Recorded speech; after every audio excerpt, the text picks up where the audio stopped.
Oh, I see it up there. Oh, I see claws. Want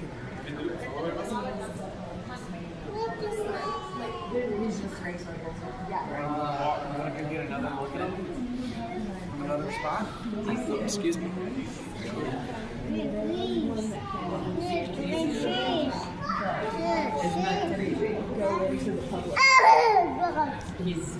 Oh, and there's little sharks. Look up. Wow, look at this. Oh my gosh. Alan. Oh, sorry. He's chasing the baby. Do you see the baby's name? That's crazy. Look at the cute shark. That's so big. Do you think these guys are all buddies or like sniffing each other out? Dang. Maybe it's scared and just turn around. We'll take that. Okay. Holy cow. Dang, this thing is huge. You can go into the side, around inside, you get the other You can view. go on the other side? Yeah. Get more views.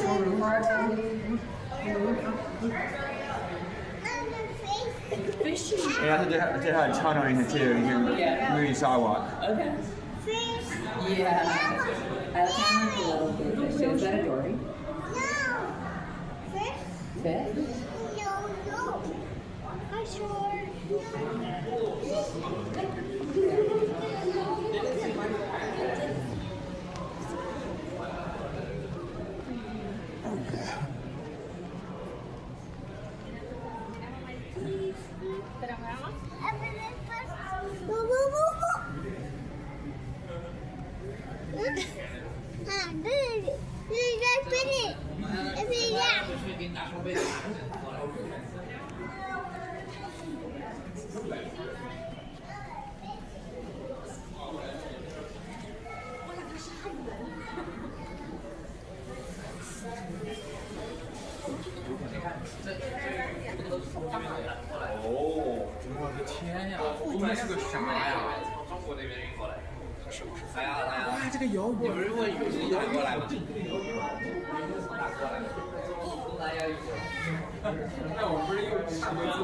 Baby, Victor! Wow.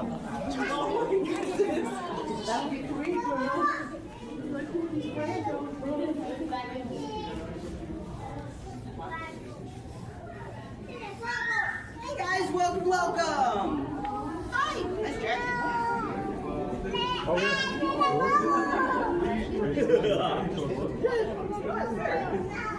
Shark, sandbar shark.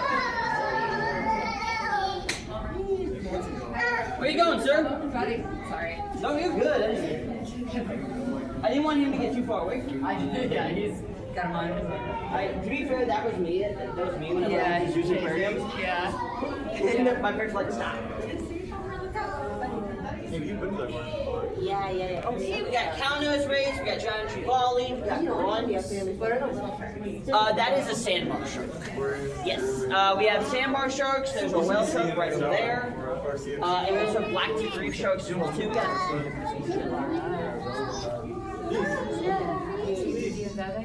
Duck right over this way.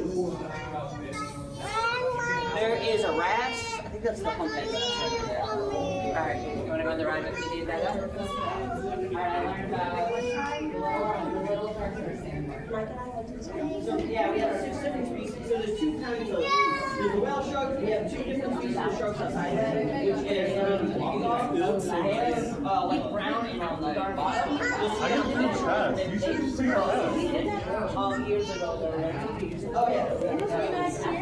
And then we also have zebra sharks, which is the one that kind of look like a tube. I really want. Those are one of my favorite. And then there's the sandbar sharks, and then it's back, and then the black tip reef sharks. And the black tip Those are the only 6 that we have in this right.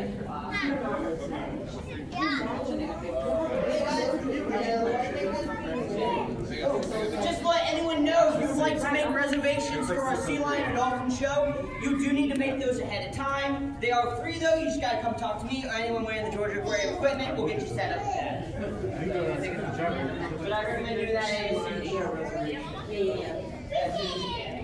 I'm going to get the sea lion like this 10-15 minutes will take 45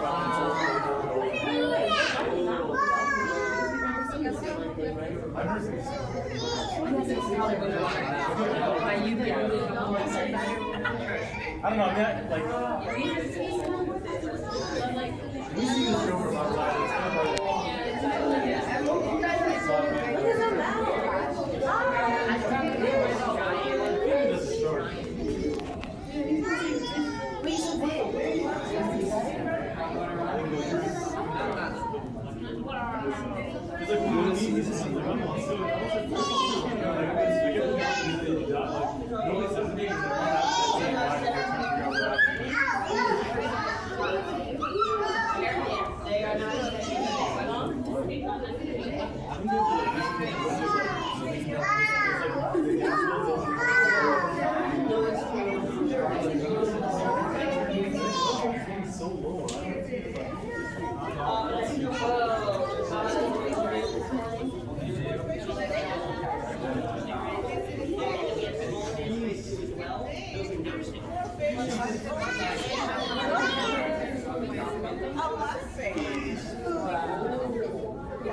and so like that one they rescue from like two of them they rescue from I wonder if they have like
I'd be happy to chat with you about ocean Voyager or any other habitats today here in Georgia.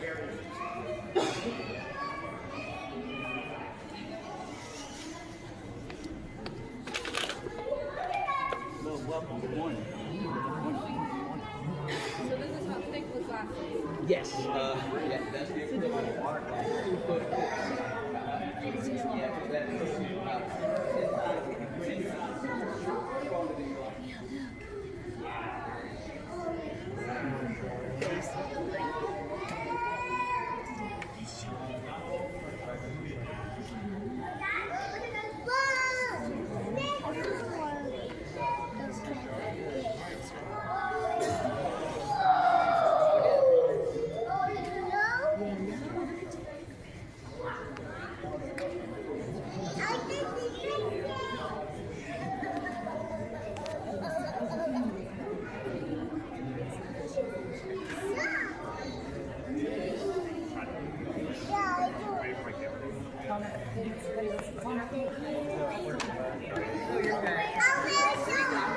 Thank you so much. Do you want one of you guys?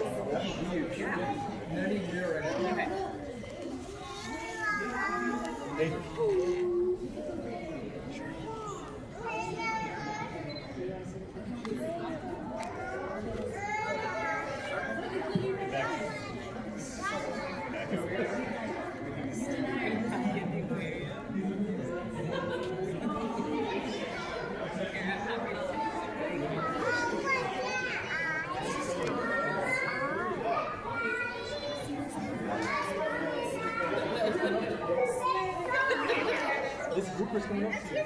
Where's the sea turtle? He's coming up to you.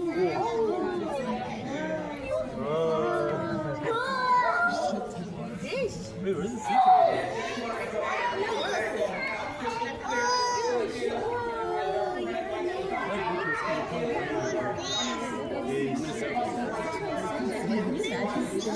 That thing's literally. Yo, there's no way the glass like. How's the glass that thick, but it looks like it's right in front of you? Oh, whale shark. Look, no. Look. Look up there. Look up there. Fish, big fish. I'm sorry. No, sorry. I like those circular ones. These little $5 ones. Oh, yeah. That turtle's gone. Wait, do you? Is it part? Yeah, ask him if he's fine. Tell them meet him at the, they should actually meet him at the ticket. Luckily we had to be far away.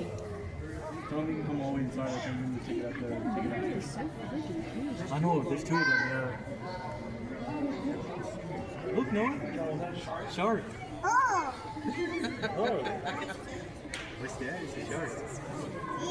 That's a stinger. Just to give that quick heads up again, keep in mind that we do have our free dolphin as well as our sea lion presentation. Now, we just ask that even though it is free that you make a reservation, that you can grab the QR code that pops up at your podium in order to make that reservation because seating is limited. But again, our friends at our sea lion show, She's looking on. Yeah.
저기는 그거 얼큰.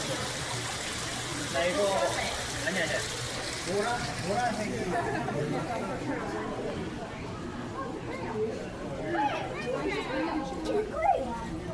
See it? Right there. Oh, Hit that one right here. Oh, there's another one right there. Yeah, look. Is that cool? Those are so Hi, Toby. Oh, no, these are Japanese.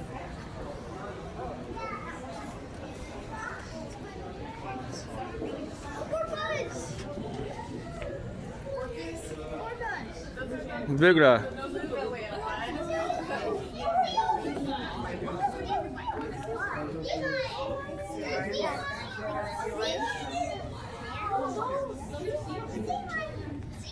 Yeah, the seals. It's seals. That's a beluga. That's a belugas. And the other one is seals.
Look up, look up, look up.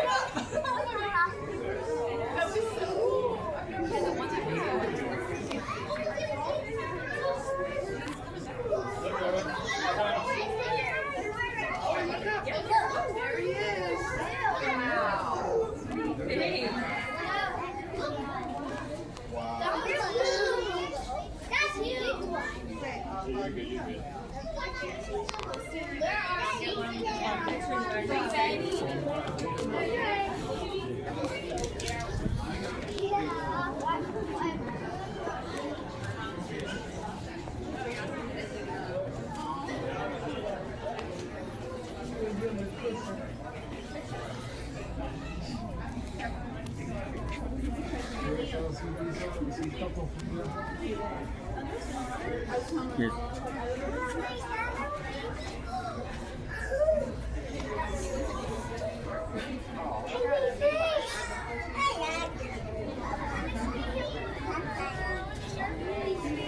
is that? A sea otter.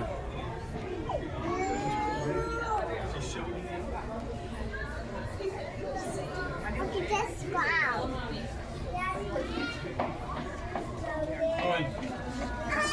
Owen. Sorry.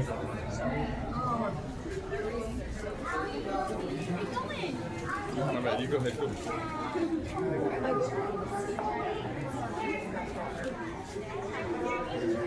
He was confused. He was about to walk That poor fish looks like it has a boo-boo. That fish looks like it has a boo-boo. Look at this bright pink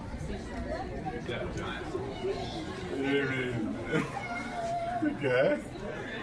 Een halfglasfotograaf. Dat was de snelheid.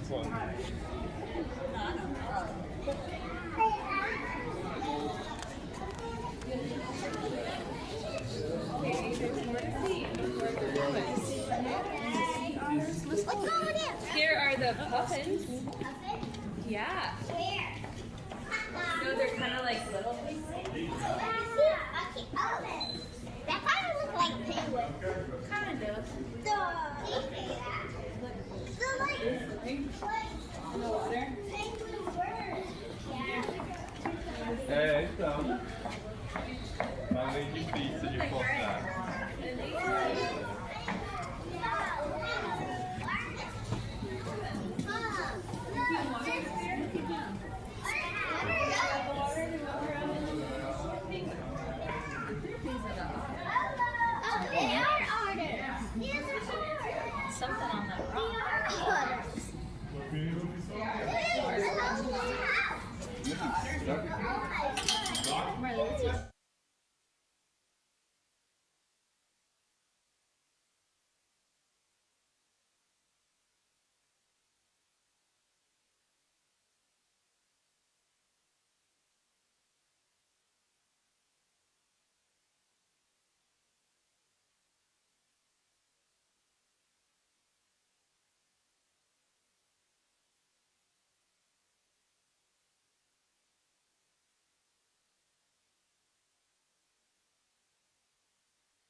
developed by Truist and built exclusively here at Truist Sea Lion Studios.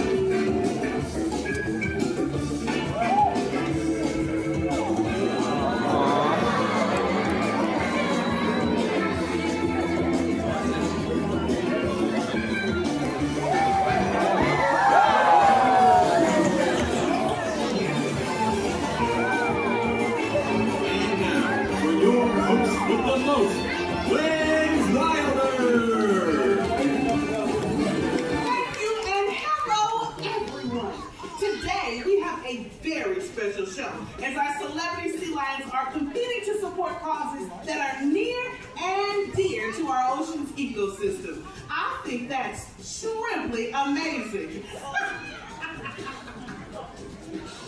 Without further ado, let's welcome to the stage our superstar sea lion team. My name is Caitlin, and today I'm playing on Team Finian. Good morning, everyone. My name is Trisha, and up next, Team Jupiter. Hi, everyone. My name is Maddie, and last but certainly not least, we are Team Beck. Now we can introduce the evening's contestants. Let's get up for all of our Sea Lion stars.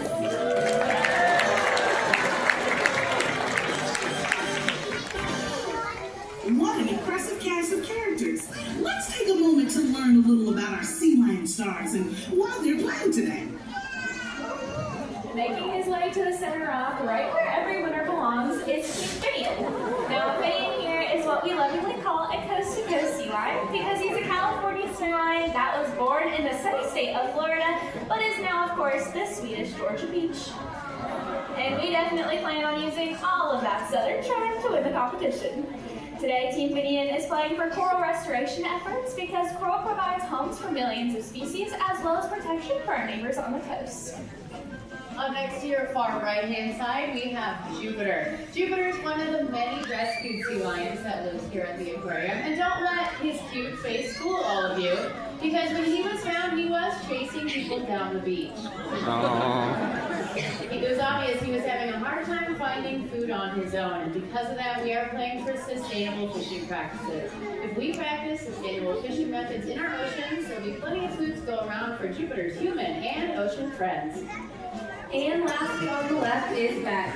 Now Beck is yet another rescued sea lion, and throughout history and news, he was found separated from his mother, severely underweight, and with a case of pneumonia. And that is why today Beck and I are playing for marine rescue rehabilitation, a cause that is very near and dear to his own story. And while Beck and Jupiter may have had a rough start to life, we're happy to say they've been given a second chance and a forever home of Finian right here at Georgia Aquarium. As our sea lions make their way back to the stage, it's time for our first thrilling round to begin. Brain Blast!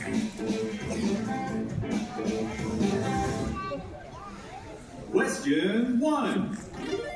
How many hours does a sea lion sleep each day? All right, Team Jupiter has got this answer for sure, and the answer is 8 to 12 hours. If you've ever been to California, you've probably seen sea lions in positions that look a lot more like this. And it's not because they are lazy. They do spend days at a time searching for food, so when they return to shore, they're in need of one of those well-deserved naps. Question 2. These guests think it's pretty cool to be a sea lion. They want to know, is there anything sea lions have to worry about?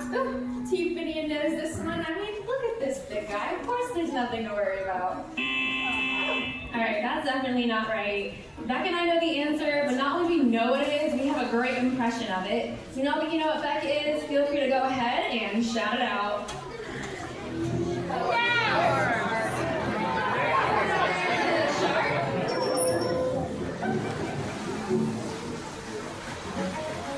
Question 3. How many pounds of food do sea lions eat in a day? Okay.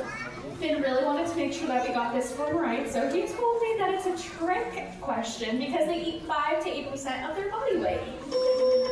For all of the males that you're meeting today, that could be anywhere between 12 to 17 pounds of food, which is definitely a lot, and they need a couple tools to help them catch all of it, including a mouthful of super sharp teeth.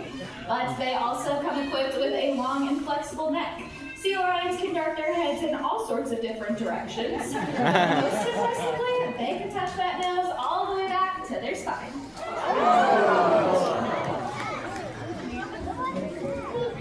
Question 4. What are the 2 key differences between seals and sea lions? Alright, Beth and I aren't too sure, but the last one was a trick question, so maybe this one's a trick question too, and there are no differences. Jupiter says, sorry Maddie, you guys are wrong.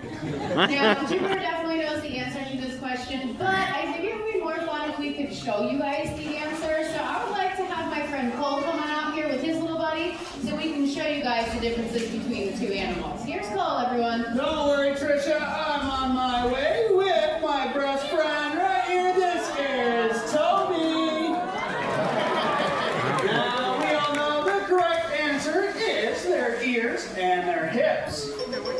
That's right, if you look to your nearest sea lion, you will see that they have an external ear flap called pinnae. Where Toby, on the other hand, he has a little hole right behind his eye. But the best way to tell them apart is how they move on land. Because sea lions have a rotating hip bone which allows them to walk on all 4s, which makes it pretty great for going forward, but even better for taking things in reverse. Now, don't worry, Toby can back it up too, but it just looks a little different. And that's because Toby does not have a rotating hip bone, so he needs to move on his stomach in a motion called glumping. And we came out here to help Team Jupiter to get maybe a couple bonus points. So, everyone, let's see how you move like a seal. Nice job, Toby. I think we helped Jupiter secure that win. Thanks, Toby.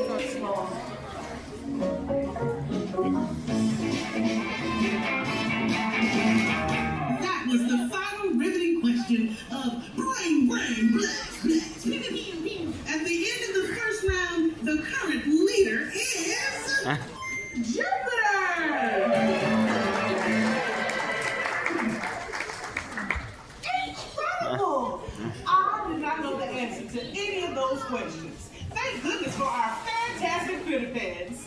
When you have sea lions of this caliber at the show, correct answers are a sure thing. Now, it's time for a quick commercial break, but stay tuned, because when we come back, all our sea lion stars move on to the next thrilling round.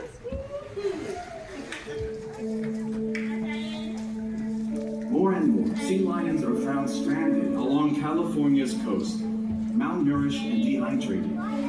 Rising temperatures and an increase in the frequency of extreme weather events are changing the world sea lions live in faster than they can adapt. While climate change continues to disrupt the delicate balance of our world's oceans, there are ways you can make a positive impact. Try taking reusable bags to the grocery store and drinking from a refillable water bottle. Every small action can make a difference. When we work together, we can help preserve the natural world for future generations of our aquatic friends. And we're back. Now, that's the kind of messaging I can get behind. Okay, after an informative first round, let's kick it up a notch. Here's round 2. I hope you're ready to see our sea lions show off their strength, agility, and grace in...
Beck.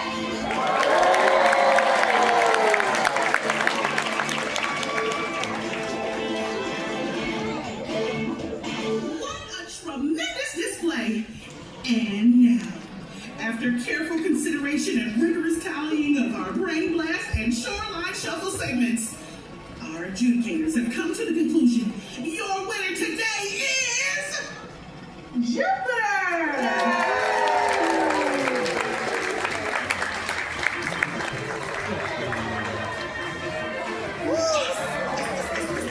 Congratulations!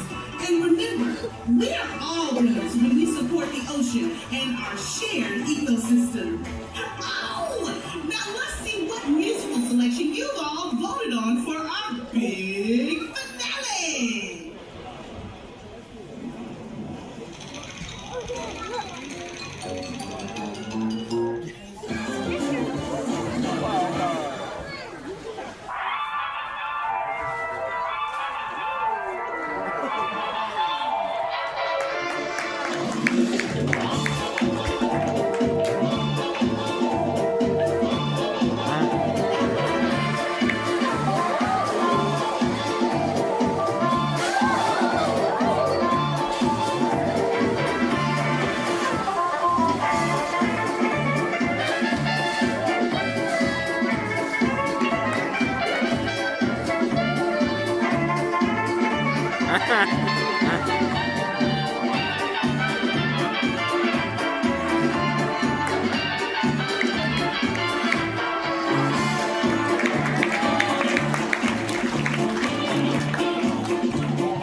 If you happen to come across a sea lion in the wild, respect their space and observe them from a distance.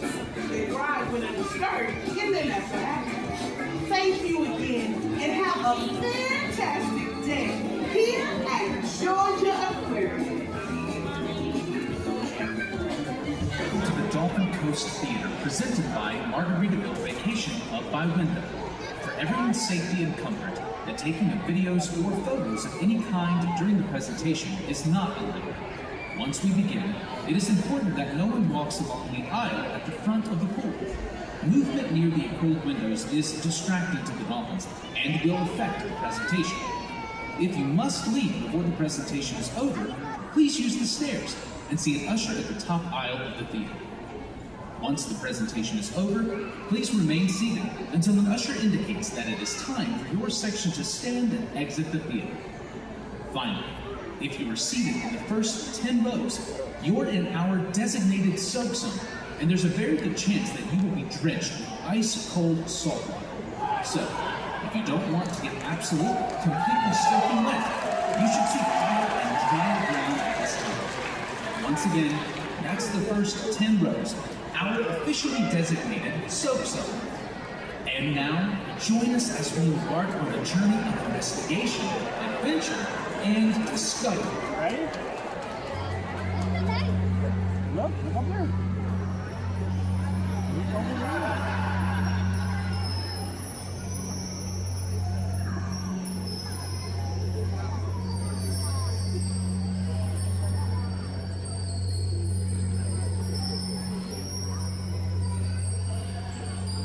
Dolphins have been captivating the hearts and minds of humans for thousands of years.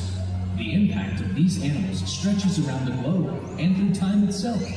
From ancient Greece to the present day, from the waters of the Indo-Pacific to the Atlantic, people around the world have made connections with these incredible marine mammals. 37 species of dolphin call the waterways of our planet home, from the mighty orca to the 3-foot Hector's dolphin.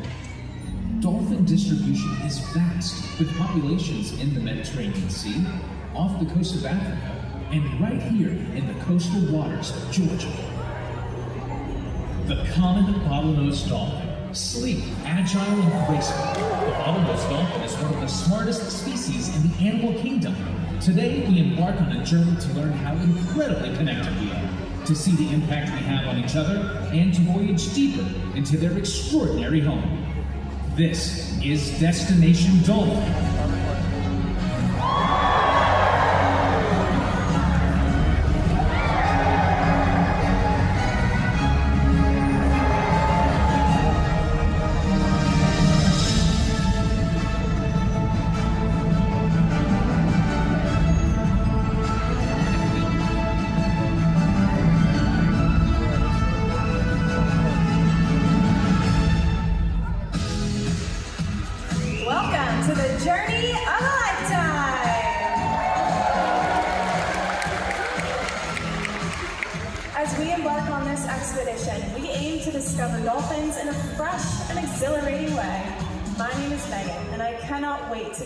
Into the world of dolphins with all of you.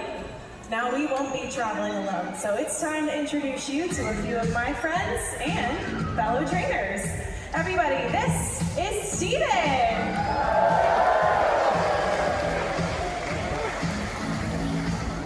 And joining me on stage, we also have Jack and Taylor. How about another round of applause for our incredible team of trainers?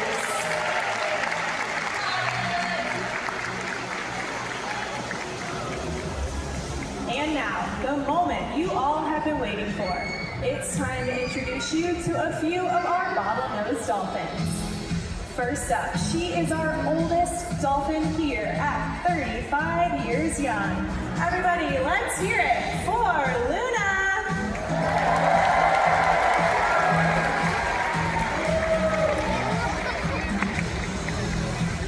Next up, she's making her way over front and center to give you a true dolphin-style wave hello. Feel free to wave right on back. This is Roxy.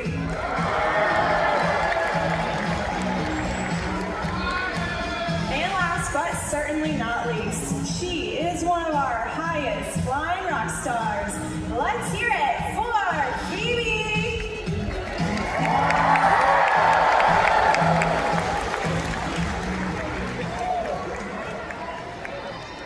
The worlds inhabited by humans and dolphins are closer than you think, and there are many similarities that bring us together.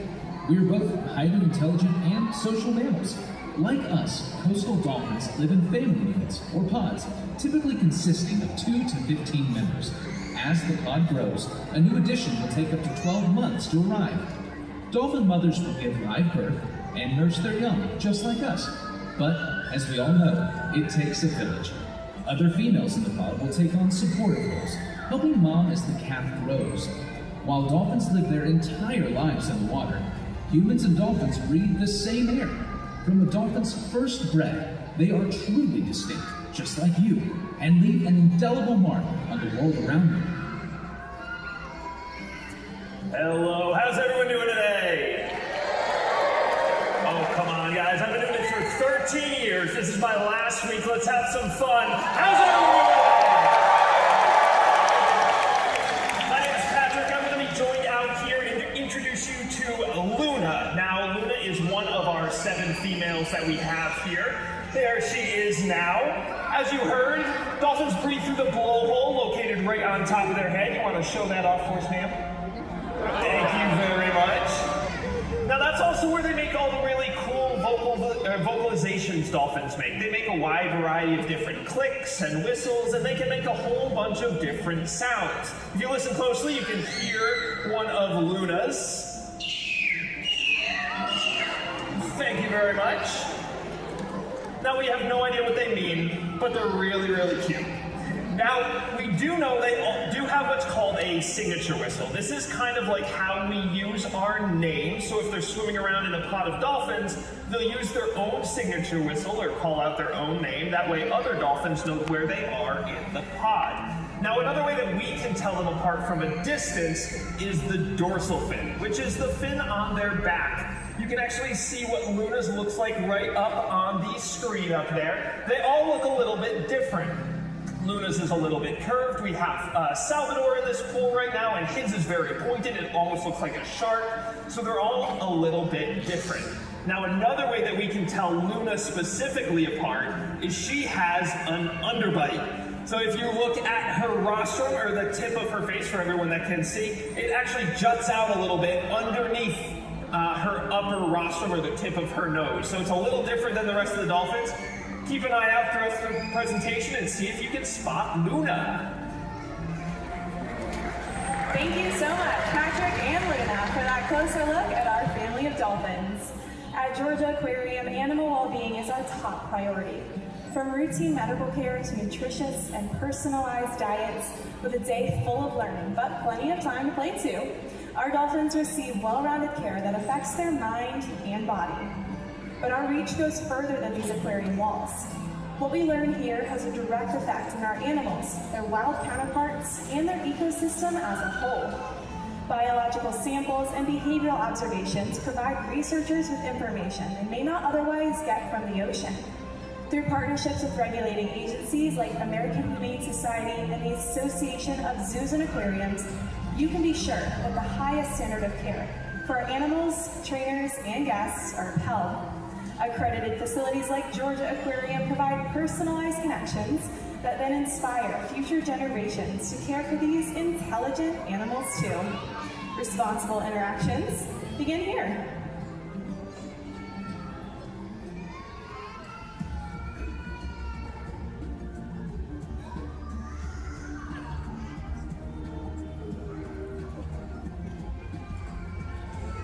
Well, hello everyone. My name is Steven, and joining me out here today is a new friend of mine. This is Ryan. Down at the acrylic, you already know him from the sound of the applause. You already love him. My partner in crime, Patrick. And with him, we have Ryan's dad, Ruben. How about a round of applause for our volunteers? Now, these two have graciously decided to help us settle that age-old question I know you've always been wondering. Who knows more about the bottlenose dolphin? Is it the adults? Or is it the kids? All right, let's all find out together, shall we? All right, Ryan, come up here so front and center for me.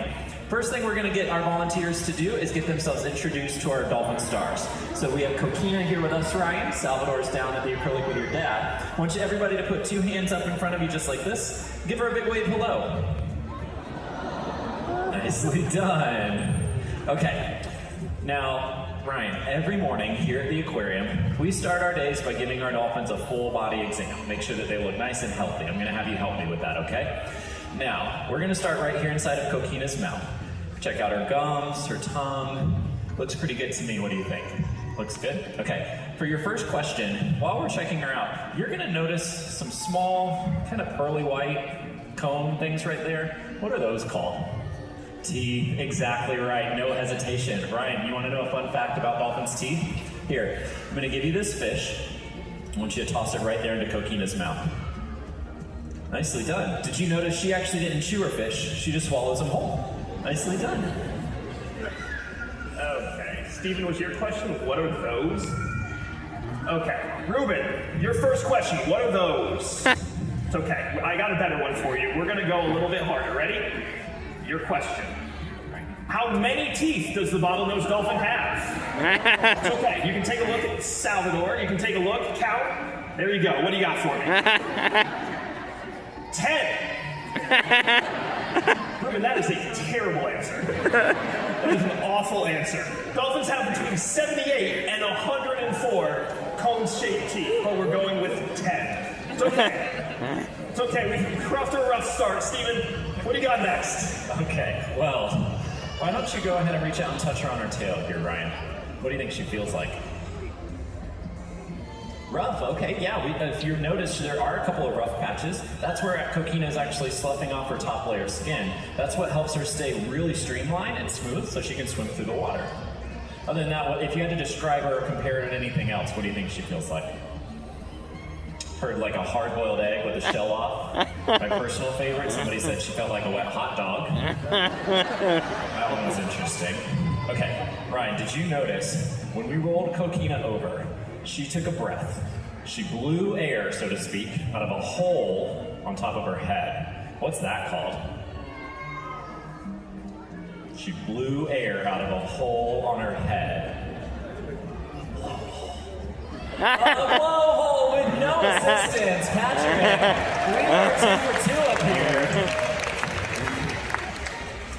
Okay, Ruben, after another inspiring question. Are you ready? Okay, I'm gonna have you think back to like science class for this one. You're in the front row. You're looking at the teacher. You're reading your textbook. It's in like the bottom right corner, okay? What is the scientific name of the bottlenose dolphin? It's a hard question. I will give you a hint. It's Latin.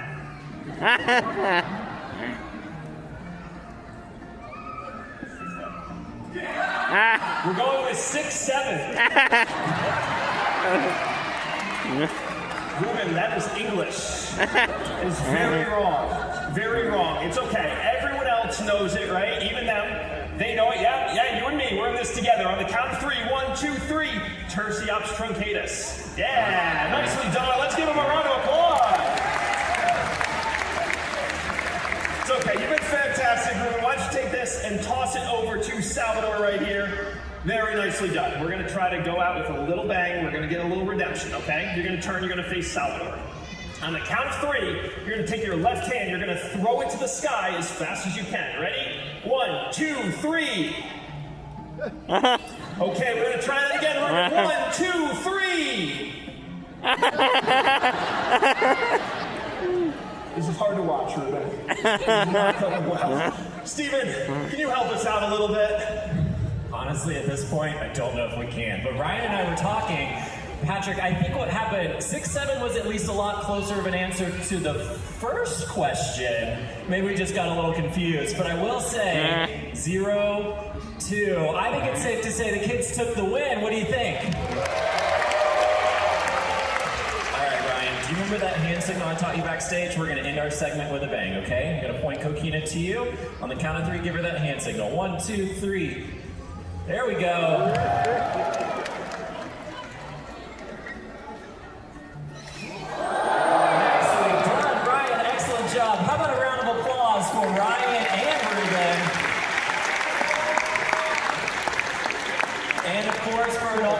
Salvador and Coquina.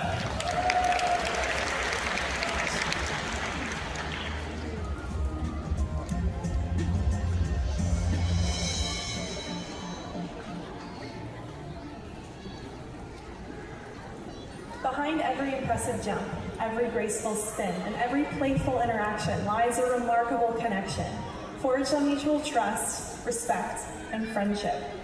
Like any strong relationship, ours is founded on time spent getting to know one another. Every day, we learn from each other. The smallest change in their behavior can give us a world of information. Through our time together, we've established a bond that allows us to communicate effectively and work together seamlessly. And in return, our dolphins never cease to amaze us with their intelligence, curiosity, and boundless spirit. Together, we embark on a journey of discovery and wonder, enriching each other's lives along the way. A journey that allows us to enter the water and to become a part of their world.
just us.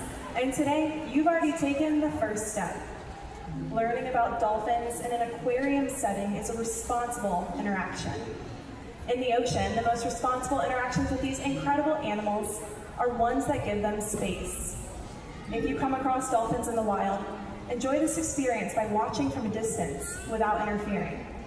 After a day on the water or at the beach, leave no trace. Collect all of your belongings and properly dispose of trash and recycling.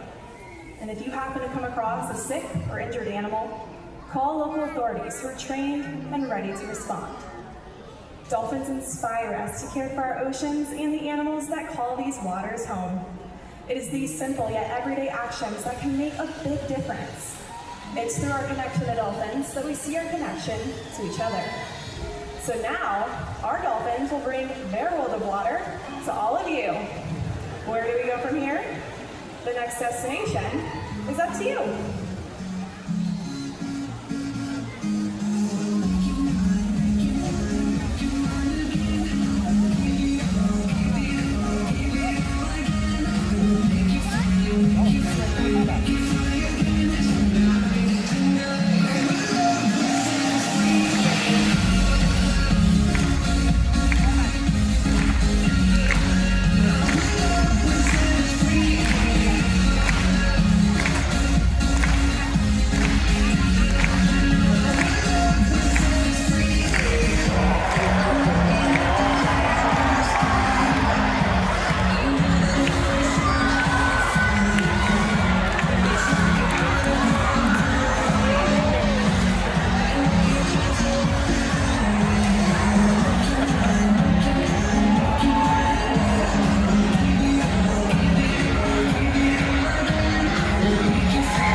Wherever your next adventure takes you, we hope you will continue to be astounded and captivated by these incredible creatures. Thank you for sharing the amazing world of the bottlenose dolphin with us, and enjoy the rest of your visit here at Georgia Aquarium.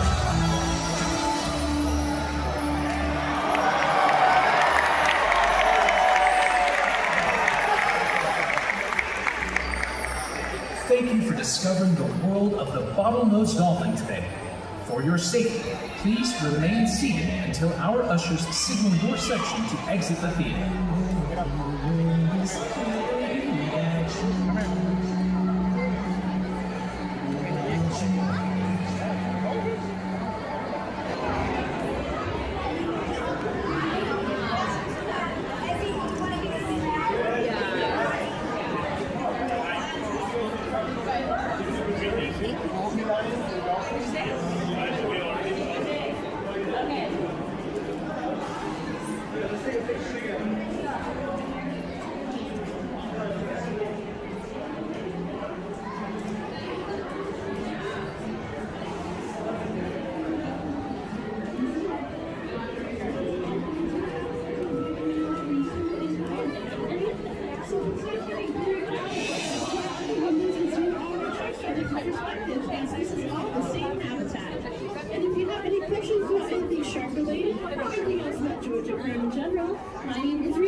Thank you guys so much for joining us today at Georgia Aquarium, and I hope you enjoy the rest of your time.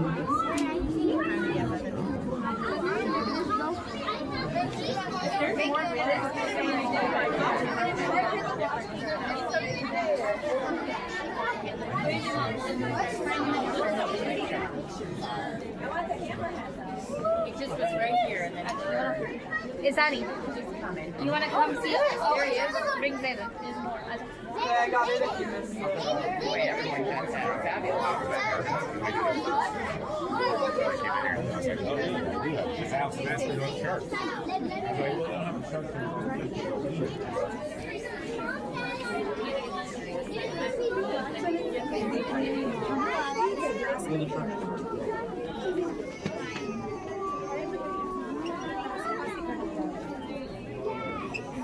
Swim at the aquarium. Next thing is swim in the water. It's okay. It's okay. Look, here it comes. Look, I'm at shark. What is his teeth for? So don't hit it. You want to go in this corner?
Oh, I'm fine.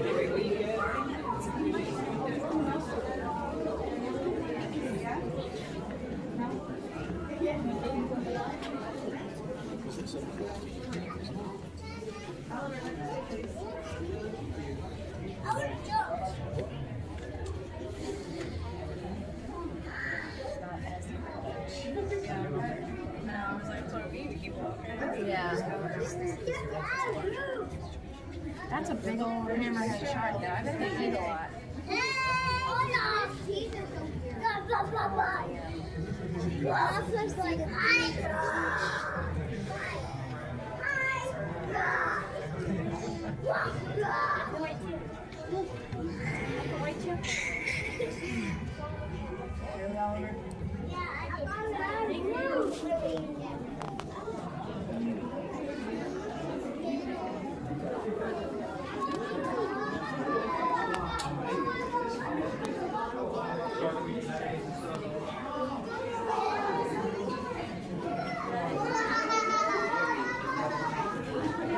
everybody out. Come on.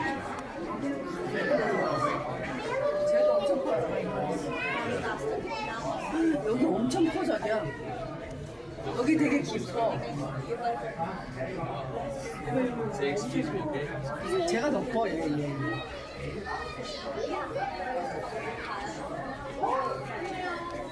어디야? 또 제가 어머 저거 왜 그랬을까? 저거 왜 그랬어? 상처났어. What?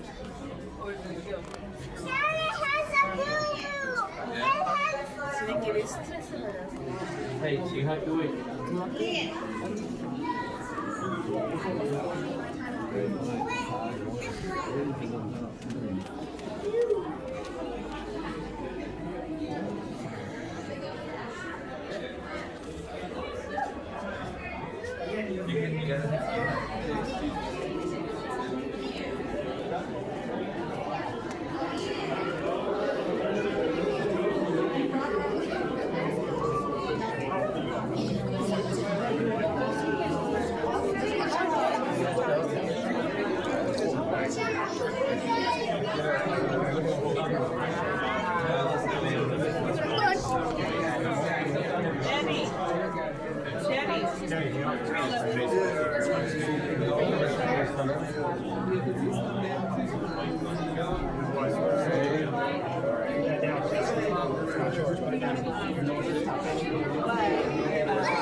He's wearing a hat.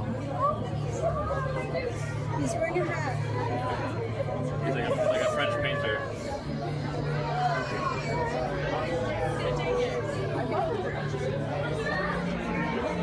They're so late. He's waving. Oh, that was the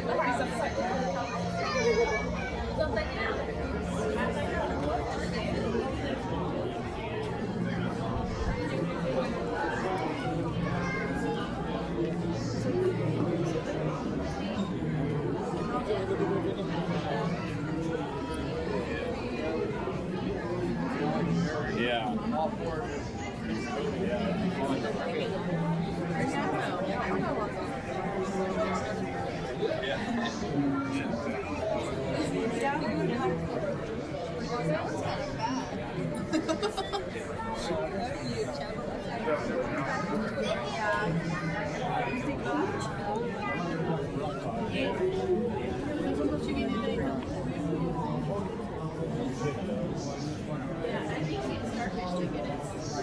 The octopus, I don't know. And they cram them really.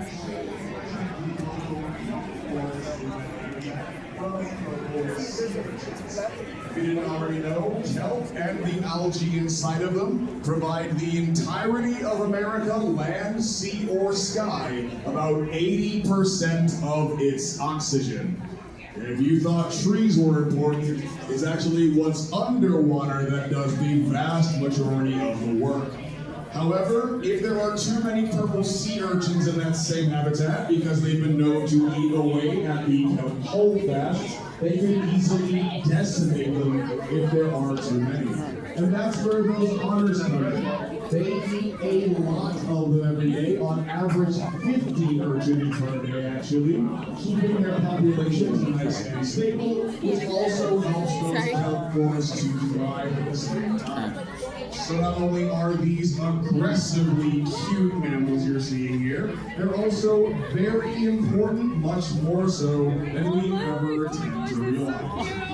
If you happen to have any questions about those sea otters or the Pacific sea birds in the adjacent habitat, my name is Austin. I'm located at the blue-green podium right back here, and I'd be more than happy to answer anything you may have on your minds this afternoon. Films are going to say, films want to sing for them.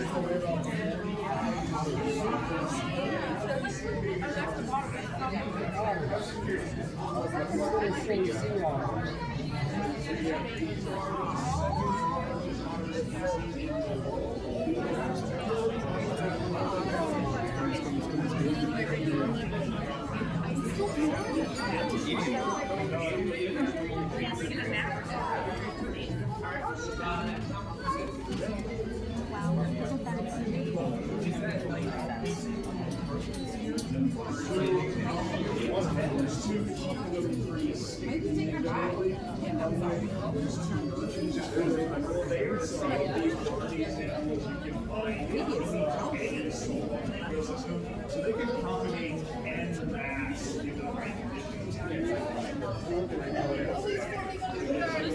They also have very little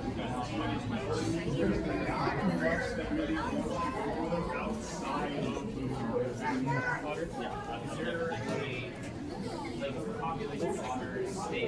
So they're actually an endangered species. They number at about 3,000 across the whole planet, including the 5 we have here. Yeah, big thing for them because, like I mentioned earlier, they have early dense fur coat. They were targets of the fur trade in the early 1800s. They were hunted to what was thought to have been complete extinction back then, until about 50 of them resurfaced a number of years later in California, where every otter born since then is a direct descendant.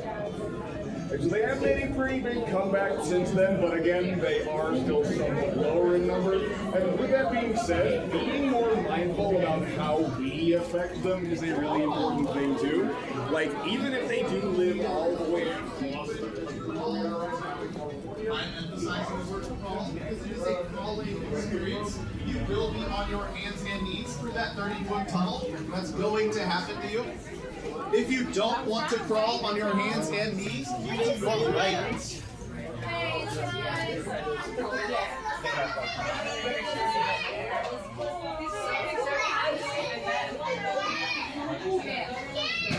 Oh, it's slippery. No, baby.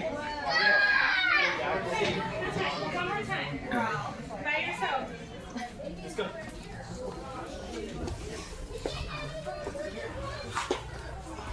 Wait, Journey, wait. Journey! Journey, come here. Oh my gosh. Ow. I left Addison. Journey, come here. Journey, I'm gonna beat you up. When we get to the hotel. No, you wait, I'm gonna fight you back. No, you're not. You can't fight. You're gonna get beat. Wait, where did that one happen? Did you notice? Hey, let's go. There's so many people. Hey guys, mommy ready. Come on. Our crawl tunnel experience. If you are taller than a penguin, you will be crawling on your hands and knees through that 30-foot tunnel. If you are trying to enter the penguin crawl tunnel, please My head. Of this barrier here. I want to see. Can you see? Where's she at? You need help? I don't know. I do want to ask that we keep the center of this ramp. Oh, my mommy's gonna tie up her legs. Getting tired of her legs? Yes. Here, okay, come here. Ready? Can I see? You see her? Look at all of them. Look at that guy. That's so cool.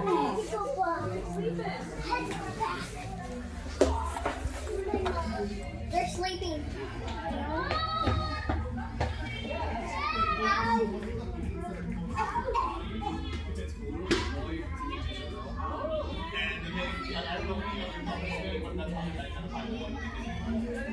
There's about 50 penguins in there, and they all have their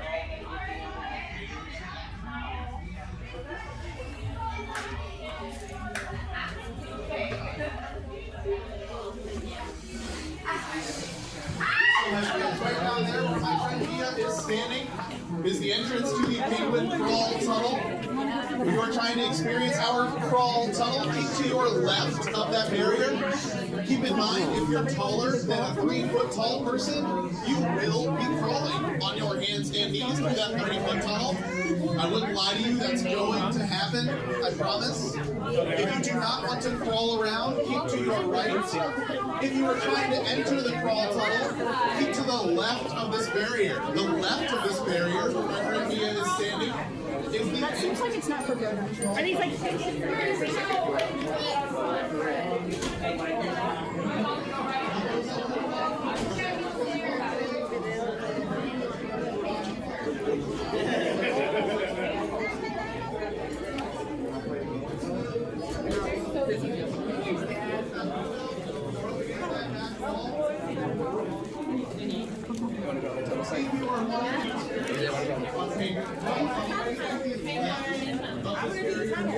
It is 3 feet tall. You're going to be off your feet.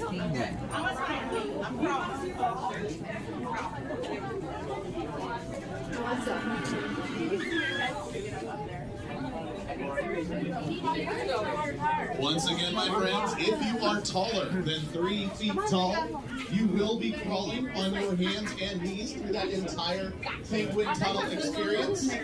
Not exaggerating, that's going to happen to you. If you do not want to crawl on your hands and knees, keep to your right. If you have a bad knees or a bad back, like I do, keep to your right.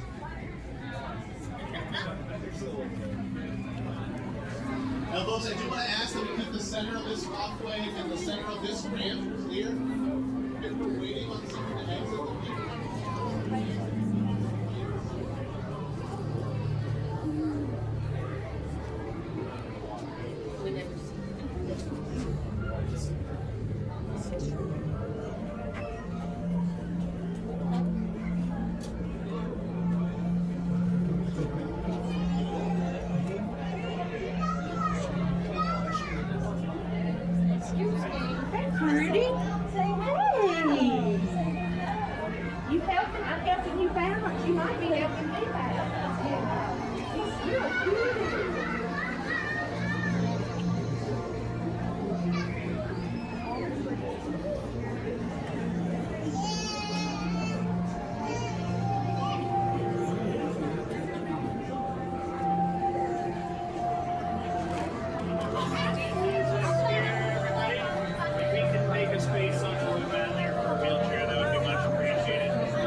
There's only one male in the group. Okay. 4 ladies and 1 male. Oh, wow. So she knows what she's doing. Yeah, I doesn't know there's only one male in the group.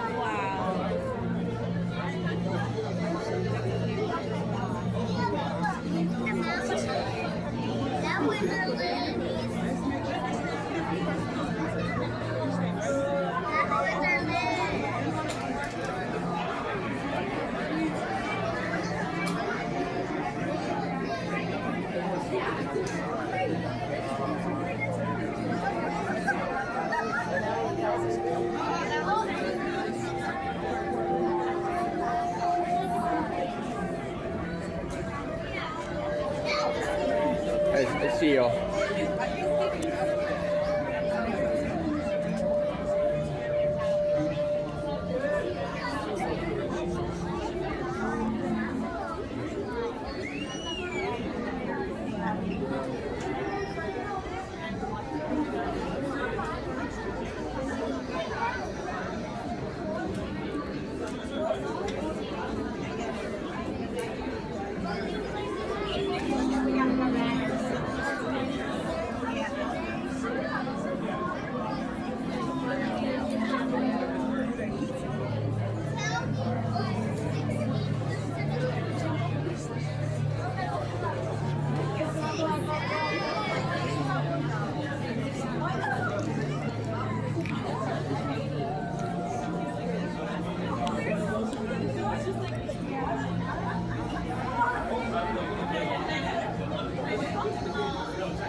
Good afternoon, everybody, and welcome into Cold Water Quest. My name is Tyler. How is everyone doing today?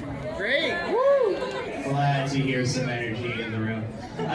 I'll be up front here for about the next 5 to 10 minutes giving a little talk about our beluga whales, the ways that our care team builds up bonds with these animals, and how that actually not only helps us provide the best care possible for them, but also then how that helps with providing a better understanding about the species as a whole. So we do have 5 beluga whales that we take care of here at Georgia Aquarium, though there are 3 pools that they can swim between as they wish, between a total of about 800,000 gallons of water. So you may not see everybody all at once. Additionally, then there are going to be some harbor seals that share the space with them, because belugas are very social animals, not only with members of their own species, but with other species too, like those harbor seals, and even their close cousin, the narwhals, as well. Now, beluga whales are going to live in what are known as pods, and we do actually have a mother-daughter pair among the mix here. If you see 2 swimming together with the one's head right up against the other's stomach, that will be Whisper and her 5-year-old calf, Shyla. Now, with belugas, they are very much a follower of the adage, it takes a village to raise a child, though. So you might also see Shyla hanging out with some of the other ones. Now, additionally, though, with that social interaction, the window here is 2-way, so the belugas can see us just as much as we can see them, at least when they're right up or when they're a little bit closer, because belugas are actually relatively nearsighted. But they will work day in and day out with the care team, who are going to be the ones responsible for giving them their food, for one thing. They can eat about 4% of their body weight in a day, and considering a fully grown male can easily weigh over 2,000 pounds, that means there is a lot of fish going into this habitat. But between the 3 square meals a day, there will also be a lot of snacking as well for rewards there. Anybody here have a dog at home or has had one in the past? Yeah, a good few hands. You may have done a little bit of training with things like sit or stay there. Well, we do something a little similar with the beluga whales, except we take it even further. We are able to go through basically full body physicals with our beluga whales just on that positive reinforcement system. Through rewarding them when they do the little action that we are looking for, they will get that bit of an extra treat or a belly rub, playtime as well then with the care team. It all does depend from one beluga to the next what they find most rewarding. And so with that, we are able to go and have a look at every part of their body, look inside their mouth, their eyes, get blood samples as well. But also then, there is still a lot that we are working on trying to figure out with beluga whales. They are known as sea canaries because of all the clicks and whistles that they're able to make. So sometimes down here you might hear a little bit of that tweeting or a sound more like radio crackling. Additionally, if you go upstairs into our Aquanaut Adventure zone, there is an area where there's where a part of that gallery shares a wall with the top side of this habitat. So you might hear it from up there.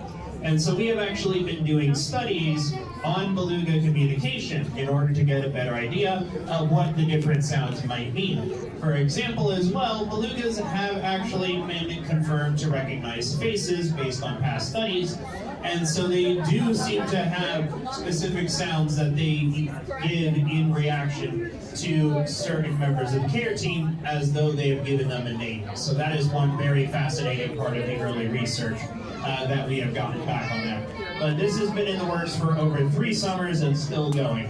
Additionally, we have published papers on deeper dives into their immune system, which is important, you know, for anybody to be healthy there, and the way that that works out then.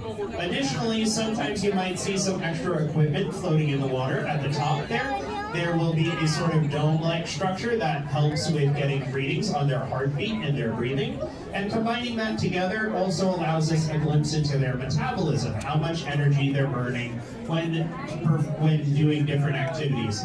And we can then relay this to researchers up in Alaska in order to help advocate for change in terms of like how close people are allowed to be to a beluga when they're revving their motor on their boat, because, well, we don't want the belugas to be scared and burning energy just trying to get away from a loud noise. No, but look what they're doing.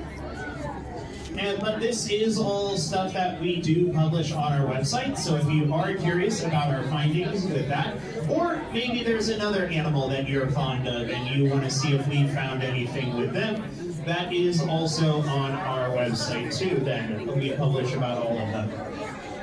But I do want to say as well, we are a non-for-profit organization, so just by being here today, you are helping us take care of these animals as much as we are, as well as that research then too, your big help in that regard too.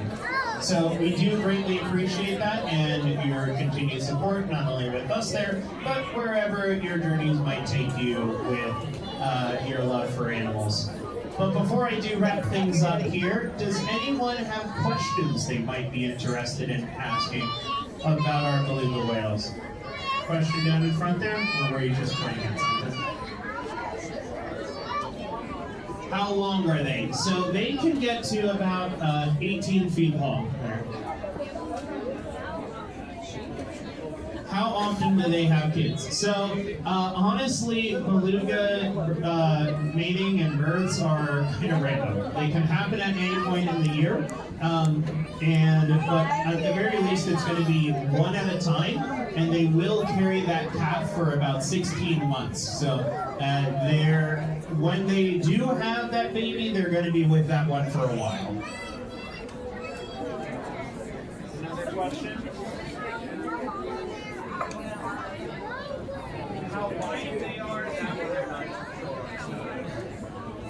Oh, question in the back. Are there any cases of twin belugas? That is a good one. Honestly, I haven't heard anything on beluga twins there. It's pretty much all, from what I'm aware of at the very least, it's always been just the one calf there at a time. Oh, yes. You said the 5-year-old was still a calf.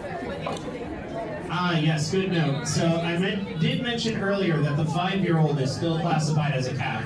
At what age are they considered an adult? That is going to be about 8 years old. There is when they are more considered an independent grown-up there. That is definitely younger than I think any of us would have managed on our own. And it is at that point as well, you might notice that Shyla, when she swims by, she is a bit more of a gray color as opposed to the pale white of the others. That is going to be because she blends into the shadows of the grown-ups if she ever needs camouflage there for a predator. But when they're grown up, then they're swimming around on their own, and they'll instead use ice and snow as a backdrop. Any questions from the upper balcony that I might be missing? Oh, yes. Who's your favorite? Who is my favorite? Oh gosh, that is a difficult one there. Shyla is still a cute little baby, so that definitely helps out in her favor. All right, everybody. Well, thank you all. Oh, yes, sorry. Another question down over here. Let me try to get a little closer. All right, what have we got? What was it? Where did they go? It's going to be down near the base of their tail. Your question. How old are they? So in terms of age, our youngest, as I mentioned, is going to be 5 years old, but then her mom, Whisper, is actually going to be the oldest in the pod. She was born back in 1999, and everybody else is going to be in the early 2000s. Which one is the baby? It's honestly a little hard to tell when they're all swimming around. Looks like it might be the one that's playing peekaboo with someone up top there right now, though.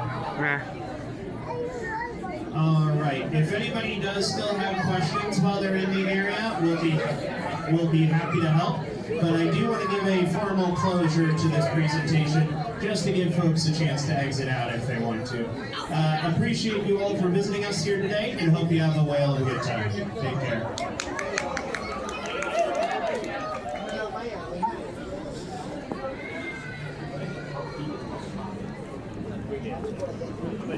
Sorry, buddy. It's going to be a thing.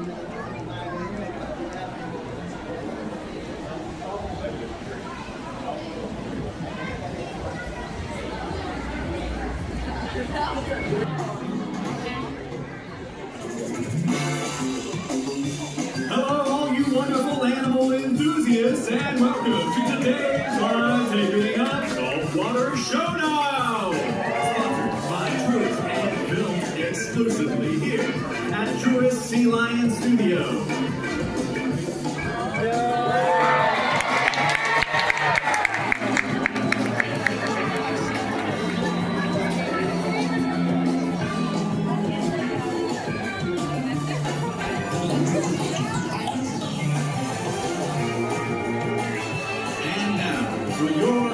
With the most, Blaze Wilder! Thank you, and hello, everyone. Today, we have a very special show, as our celebrity sea lions are competing to support causes that are near and dear to our ocean's ecosystem. I think that's shrimply amazing. Without further ado, let's welcome to the stage our superstar sea lion team! My name is Katie Lynn, and today I'm playing on Team Beaches. Hi everyone, my name is Maddie, and we are Team Scarlet. Hi everyone, my name is Julia, and I'm playing on Team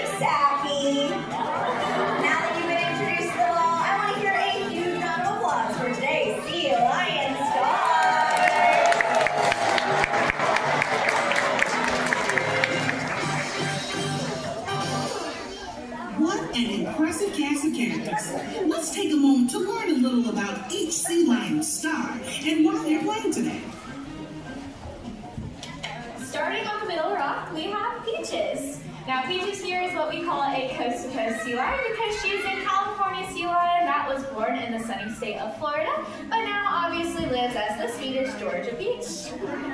Today, Team Peaches is playing for coral restoration efforts as they provide a home for millions of species and protection for our neighbors on the coast.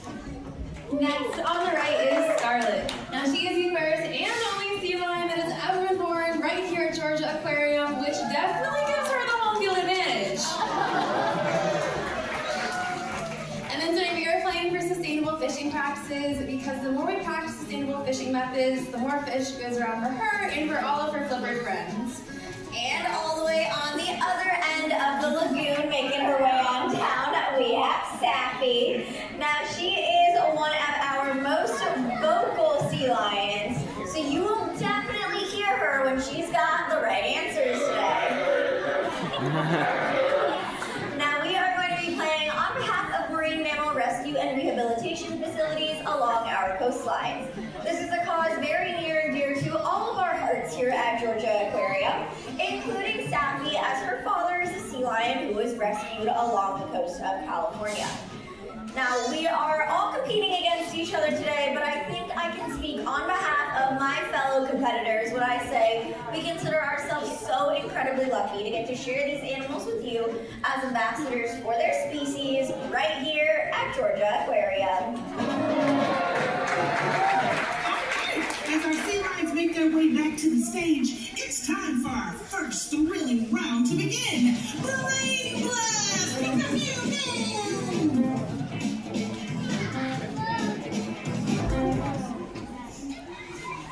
Question 1. How many hours does a sea lion sleep each day? I think we know this one. It's around 8 to 12 hours every single day. So it's very common to see sea lions on rocks, docks, and beaches doing a whole lot of this. Not that. More like this. Yeah, not much. Flying around and soaking up the sunshine. But don't think of them as lazy. They often spend hours, if not days at a time, hunting for their food. So they come to shore, they're in need of that well-deserved rest. Question 2. What does the word pinniped mean? Sounds like a pasta shape, so I'm going with pasta. That wasn't a good joke. It sure kind of does sound like pasta, doesn't it? Penny, honey, it's the same thing. I see it, it's okay. But don't worry, Team Peaches knows that pinniped means fin or feather-footed. Now, this is a family that consists of sea lions, walruses, and harbor seals, but sea lions and seals often get confused for each other, but don't worry because we're going to give you a trick on how to tell them apart, which is how they move around on land. Sea lions have a rotating hip bone that allows them to move around on all floors, which is of course great for going forwards, but even better for taking things in reverse. Now, seals, on the other hand, lack this rotating hip bone, and they use their abdominal muscles to move around, and it looks a whole lot more like this.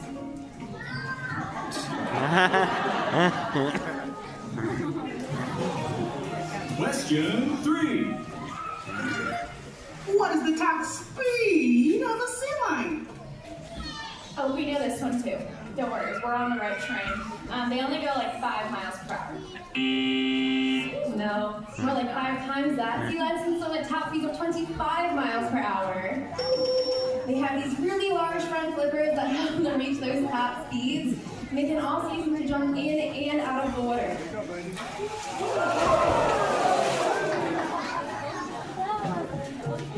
Question 4.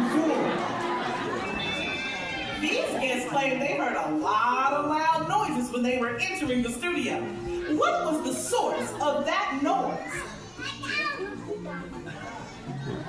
Well, if no one else wants to answer it, we'll take this one. Because that one's pretty easy. It's the sea lions.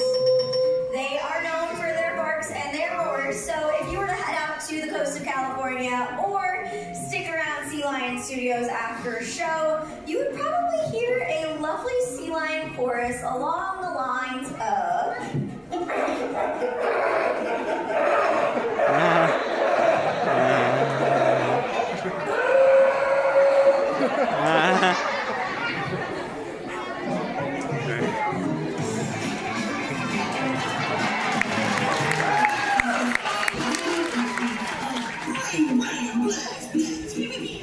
At the end of the first round, the current leader is Scarlet. Incredible! I did not know the answer to any of those questions. Thank goodness for our fantastic pinnipeds. When you have sea lions of this caliber in the show, correct answers are a sure thing. Now, it's time for a quick commercial break, but stay tuned, because when we come back, all our sea lion stars move on to the next thrilling round.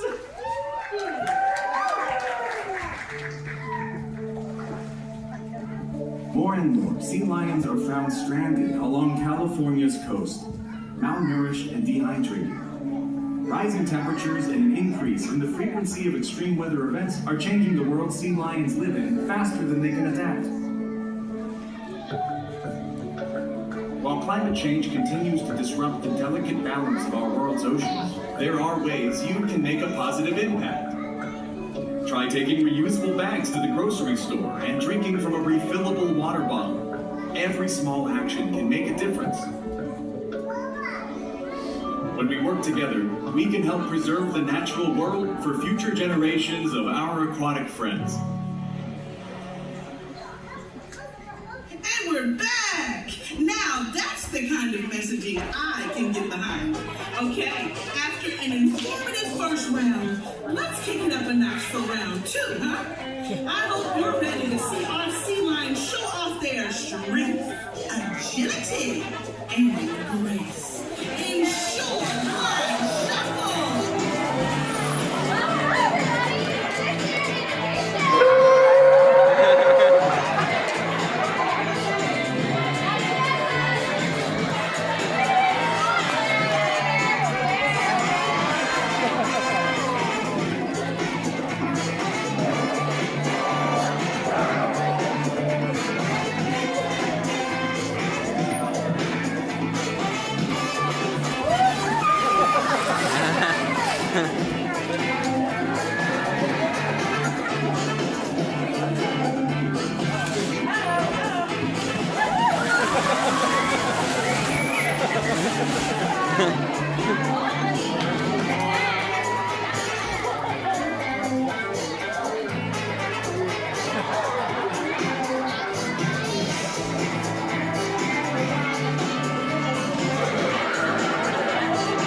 They're the same species, but slight differences.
Оно мне надо.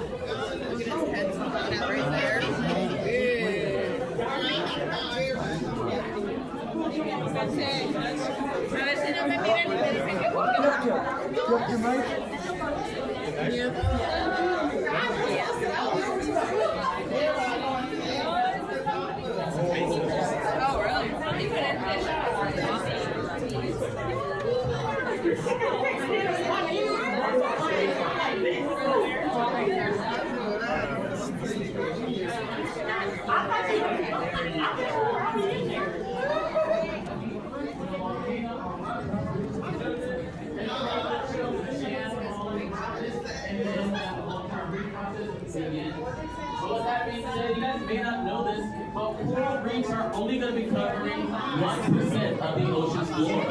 But there's a big but in between. Coral reefs provide a home for over 25% of all ocean animals. So that's a quarter of the ocean ecosystem that depends on an environment that looks exactly like this. Now you guys may be wondering, why are these corals so brightly lit? Are these corals fake, Andrew? Are you punking us right now? And I will tell you, no, no, no. Every single thing that is in this habitat is living and real.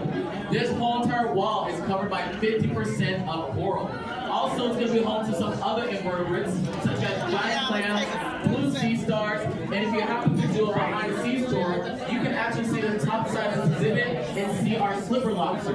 In fact, if you go and talk to my friend right behind you guys, he's wearing a green shirt, you can actually see our slipper lobster smolts, as well as some coral skeletons. But with that being said, corals are not going to be this naturally bright color. They're going to be having a living organism called Susan belly live on them, or the hard word to pronounce is going to be algae. This algae is going to be living on these corals and not only providing some type of kind of protection for corals, but it's also going to provide a food source for animals like these fish that you're seeing here. These fish are going to be eating a lot of algae depending on it, but these fish are also going to be a natural feeding crew for these corals. So that whole bunch of algae is just kind of building up on that coral and just kind of resting there. So with that saying, these animals have a symbiotic relationship, meaning one animal is going to provide one type of benefit for another, the other is going to take that benefit and then provide another benefit. This is why coral reefs and coral fish are so important for our ecosystems. But with that being said, who here has heard of coral bleaching? Coral bleaching? Anyone heard of it perchance? Yeah, okay. If you don't know what coral bleaching is, it is sadly a process on where temperatures may rise in ocean ecosystems. Acidity levels will be rising as well too. And all of those very cool zooxanthellae, belly, aka algae, that lives on coral, is then going to be expelled, and then that coral is going to turn a complete white, aka the bleaching part. Now the coral isn't going to be healthy in the sense, it's actually going to be a skeleton. And when we see corals that are completely white like this out in the ocean, we can then be like, hey, there is something wrong that's happening out in this part of the ocean. Let's put a little bit more information or a little bit more research into this. And And that's how we actually were able to find out that in about 4 years ago, in 2018, that wasn't 4 years ago, in 2018, we actually were able to find out that corals were actually having some form of a disease place in the Florida Key waters. So we actually have stony brain coral up at the top of this environment that actually are going to be living with us until that environment is more safe. But with that being said, there is some ways that we can help these corals and make sure that we're helping coral animals too. One of the great ways that we can help is, of course, being more aware, which you guys are all doing right now. We're taking here at the Voyager Aquarium not only goes to the care and commitment for all of the animals we care for, but also funds our research and conservation projects worldwide. So with that, we'd like to say thank you all in advance. But also, there's another way you guys can help too. The next time you guys go buy sunscreen, whether you're here in the city of Atlanta or you're on a beach like in Florida or Hawaii, make sure that you're buying reef-safe sunscreen. Even when we're in a landlocked city, when we take our showers or when we go into a river or lake, that runoff is going to end up making its way all back out to the ocean. We've all seen Finding Nemo, correct? All pipes lead back to the ocean some way, somehow. But with that being said, we want to make sure that none of those chemicals in those sunscreen products are making its way back out to the ocean that could potentially harm these coral ecosystems around the world. With that being said, thank you for coming to my very short National Geographic segment. My name is Andrew. I have my friend in the green shirt all the way in the back. Wave your hand, friend. If you want to learn a little bit more about coral skeletons and some nautilus shells, definitely reach out to him, reach out to me, or reach out to anyone wearing a GAQ logo and a name tag. And of course, we hope that you're having a fantastic time right here at Georgia Aquarium's Tropical Diver. Have a great afternoon, friends, and thank you so much for listening.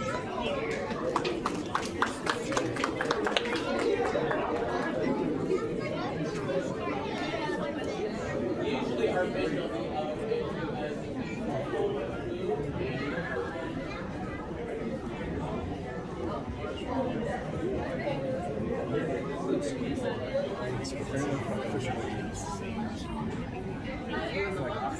Look, you can see how changes just coming from the back. It's neuroscience. Yeah, he's doing that too. It's like they're grabbing spiders, floating on the top and trying to swim down.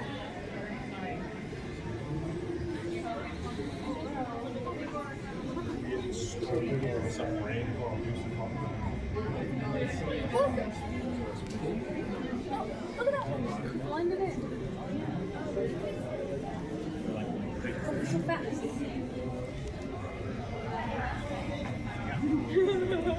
Who's there?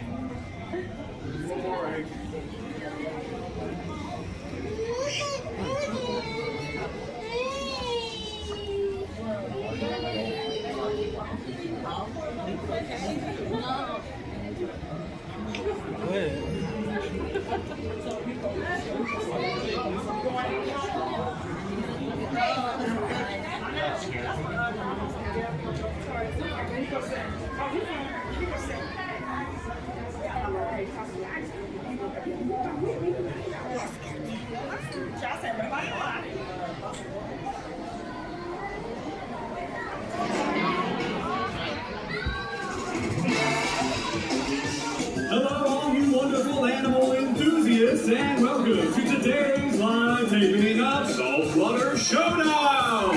Sponsored by Truist and filmed exclusively here at Truist Sea Lion Studios.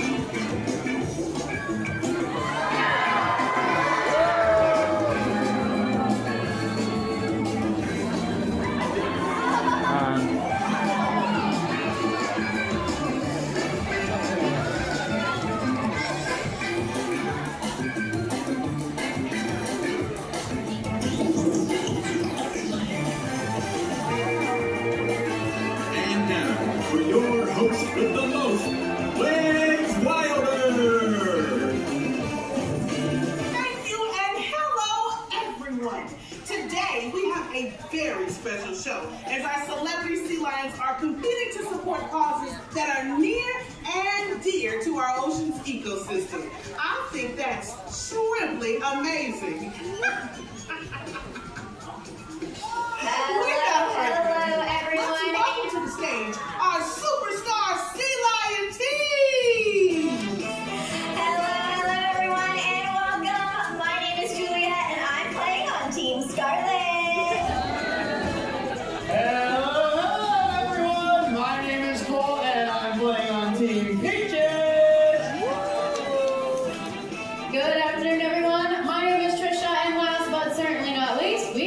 Team Sappy. Now that you've been introduced, everyone, let's hear it out there for all of our Sea Lion stars.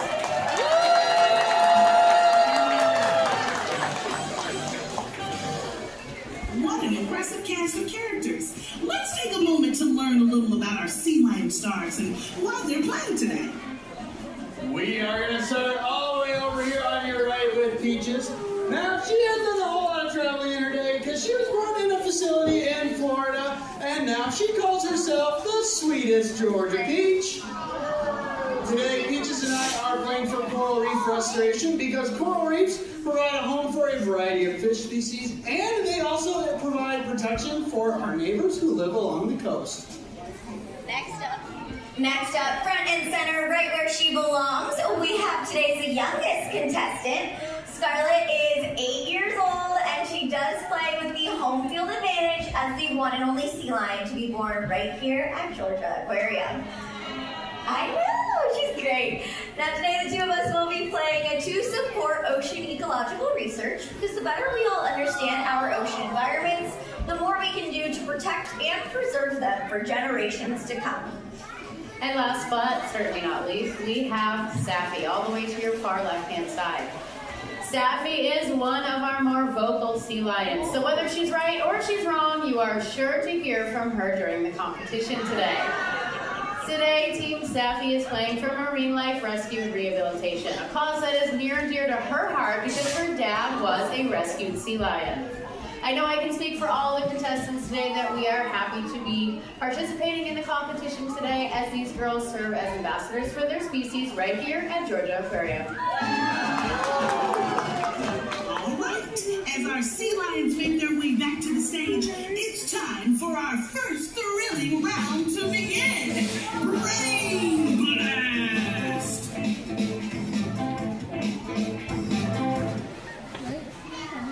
Question 1.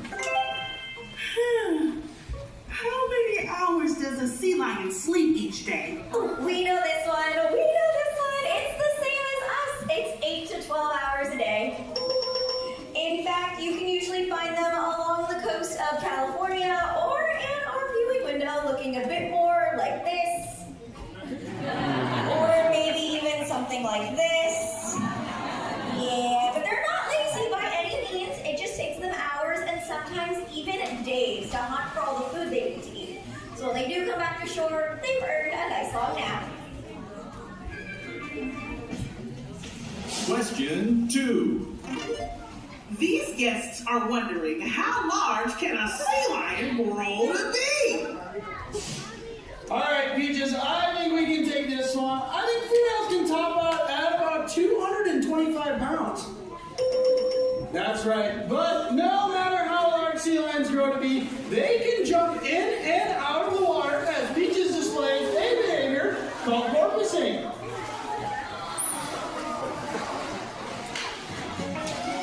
Question 3. What do sea lions sound like? Oh, we definitely got this one. But if Scarlett wants to answer, Scarlett gets to do what Scarlett wants. Yes, please, go on. Sea lions are known for their barks and their roars. Obviously. Now, Scarlett had a pretty great sea lion bark, but every animal does sound just a little bit different. So why don't we take a listen to Sappy since we did steal the question from her. That was pretty great, but Peaches, could you maybe give us a sea lion roar? No problem.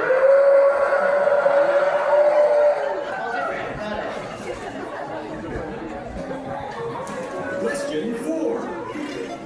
What are the two key differences between seals and sea lions? All right, Team Sappy, Team Peaches. All right, we got it. All right. We're not here for show. Too slow. It is obviously their ears and their hips. That's right. One surefire way to tell the difference between a seal and a sea lion is how they move on land. Because sea lions have these rotating hip bones that make it pretty great for going forward, but even better when they take things in reverse. seal, you'll probably see them moving along their stomachs in a motion called Dolphin that looks a little like this.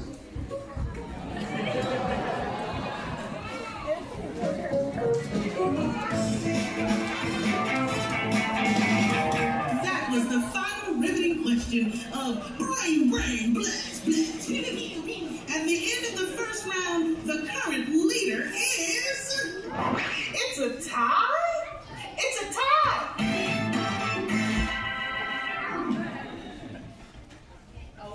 Incredible! I did not know the answer to any of those questions. Thank goodness for our fantastic Pinnipeds. When you have sea lions of this caliber in the show, correct answers are a sure thing. Now, it's time for a quick commercial break, but stay tuned, because when we come back, all our sea lion stars move on to the next thrilling round.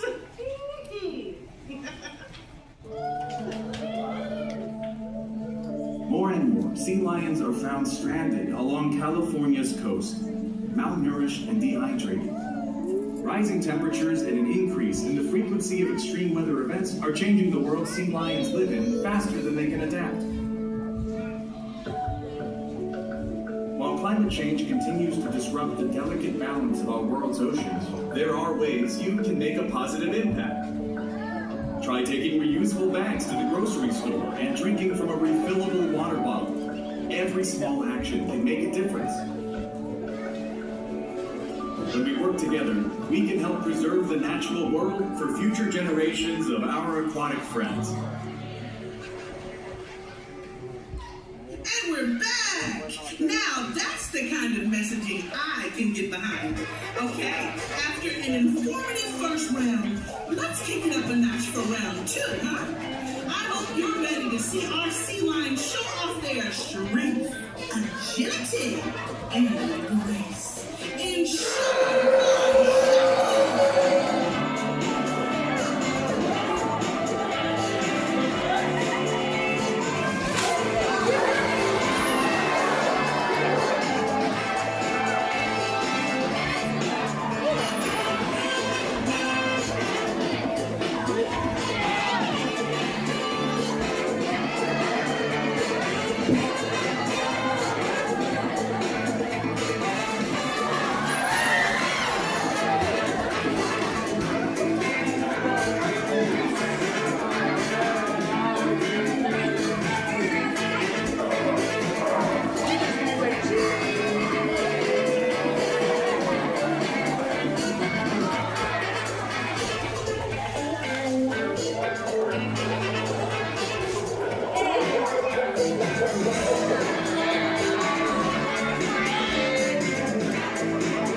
And now, after careful consideration and rigorous tallying of our brain blast and shoreline shuffle segments, our adjudicators have come to the conclusion your winner today is... Sappy!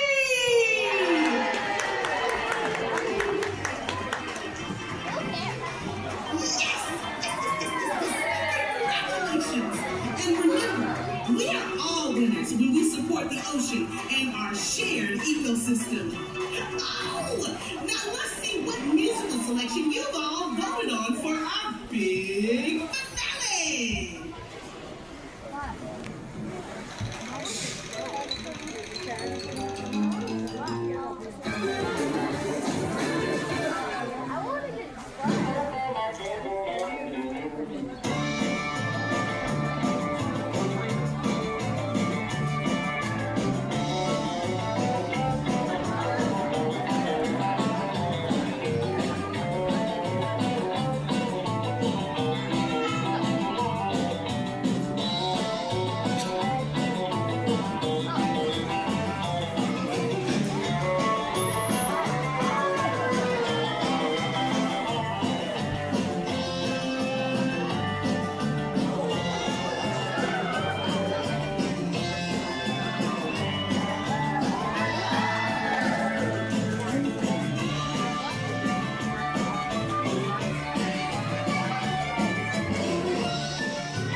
Saltwater Showdown!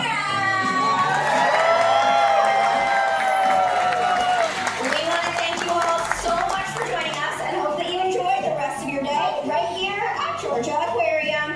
See you next time!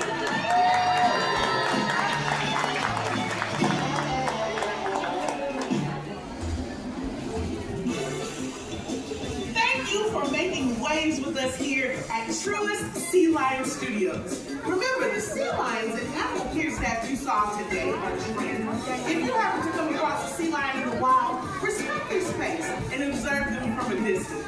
They thrive when undisturbed in their natural habitat. Thank you again, and have a fantastic day here at Georgia Aquarium.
Okay, Emmett, let's go put this on. Come on, let's go put it.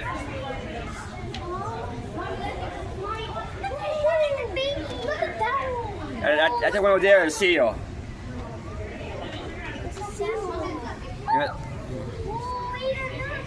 It looks like we're gonna fall. Where's the cool one at? Where's the big one? Look at that one. Whoa, that one looks nice.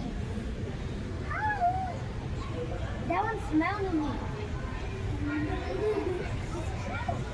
look at this one. Oh, look at that one. I'm gonna stand. Good. Look at that one. Oh, they jump. Look, they jump off. They go inside there. Oh, they probably called it for food. You can't get up. But you know, if you guys do hand signals, they go to the sea and they know Dad. what you're doing. Hi. Dad, look, they're screaming. He lazy. Yeah, that feeling we're getting. Oh, when I did this, Oh yeah? yeah, it made a bubble. Look, turn around. Hi. They're like sea puppies. Hey, look. Oh, that's cute. Give a kiss. Aw, that's cute. They're really, really big. Come on, let people see too. Okay, let's go somewhere else. Look at that big boy in here. That's seal. Yeah, sea lion seals.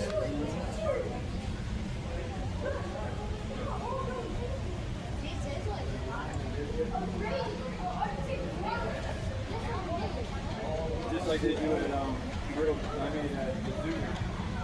Where do we want to start? We want to go ocean to the beach? We want to go ocean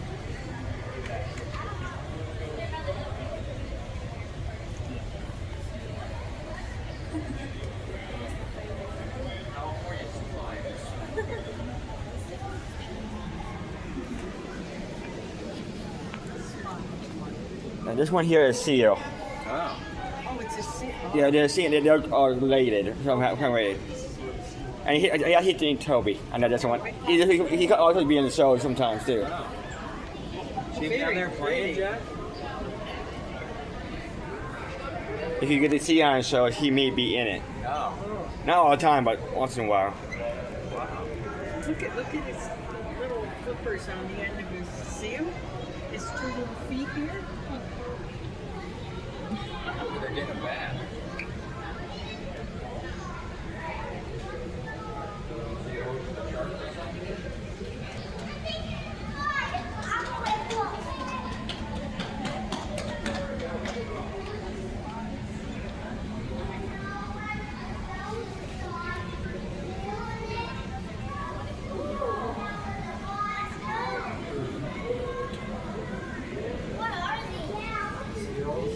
The one seal and sea lions. Seals and sea lions. And they're one here. The other three, that's four total. Oh my One right here, and the other three are in the cold water by the blue whales. Was that one, the spotted one, the sea lion? The sea lions are the other ones. This is seal. Oh, The big ones are seals. Oh, okay. The sea lions mean. What's a sea lion? If you get see the sea lion show, Oh, yeah. sometimes he'd be part of the show. Wow, it's Oh, God. lots of fresh water.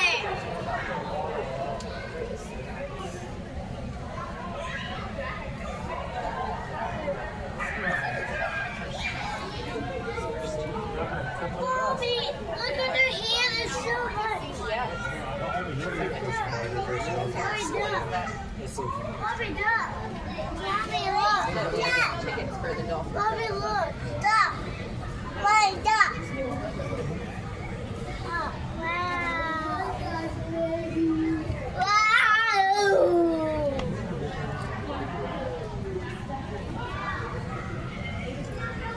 Where's the seal lion? This is the one of the big ones of the sea lions. What's that one? That seal. Where's his head? Down below. I don't The other end.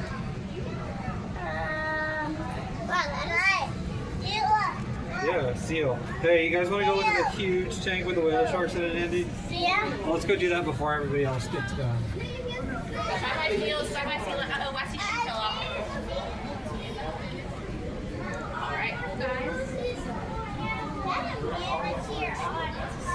Seal. Sea lion. They look weird. Hey.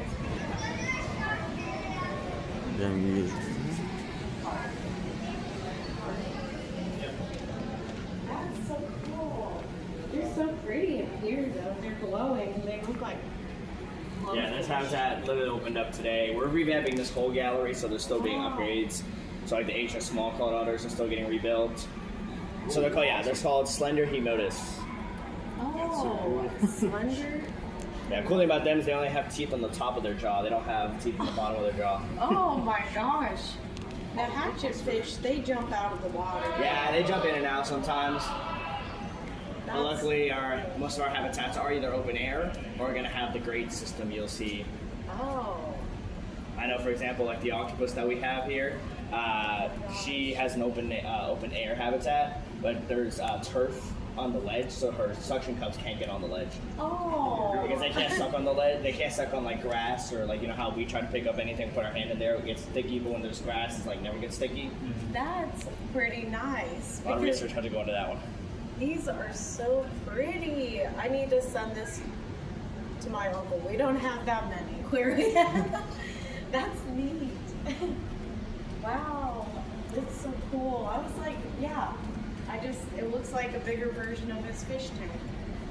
Oh my gosh, the angelfish. Yeah, they're Saint Isabel angelfish. They're so pretty. So all these guys will be found roughly in the Amazon River in South America. Oh wow. So they're beautiful colors, matching, but a lot of people don't get to see that because of how dark the sediment is over there. So when stingrays or other animals are kicking up the sediment, you can't see the beautiful colors. Wow. But this is what's going on in South America. Oh my gosh. That makes my fish in the tank much cooler now. That's really cool. Oh my gosh, they're so pretty. They don't look nearly as terrifying hanging out like that. Yeah, these guys are cool. They're red piranhas. I'll basically tour that. Yeah. These are red piranhas. These guys are pretty cool. Actually, a lot of people fear stingrays more than these guys. They're never like the movies that you think. These guys do get a little anxious when there's no food. It's called dry season. So what they'll do is they'll eat nuts and seeds that fall from trees on the top of the water. And when they are fed very well, this is what they do. They stay completely still. They do have a hierarchy system though, so the largest one is kind of in charge. And when the largest one, or the alpha, takes a bite, then everybody else will eat. Wow. Sometimes we'll dangle a piece of chicken in here. And the alpha will come and bite it, and then everybody else goes at it. Wow. They look so chill. Look at them. I don't even see them. Yeah, they have the lip that covers their teeth. Pretty sure the alpha is not that guy. I think he's hiding from me today. Look, he's got some big brains. I think he's the guy hiding in the grass right now. I think that's our alpha. Wow. The pecking system. Literally. Wow. Yeah. Wow. That, I don't have them. Yeah, this is South America. The next one is North America. So this habitat is all freshwater fish found in different countries around the world.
Look, he's going in circles.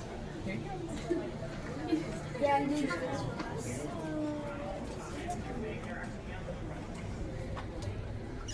Okay, go. See? Elastic one.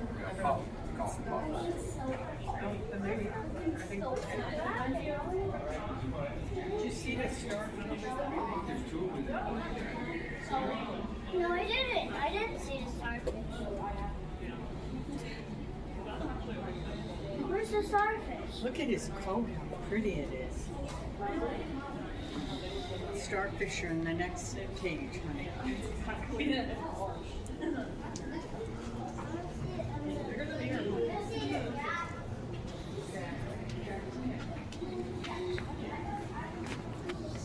Alright guys, can we get the heading now? Hanging over the water. Look at him. I never saw him. Can you see him? Yeah. I never saw him like that.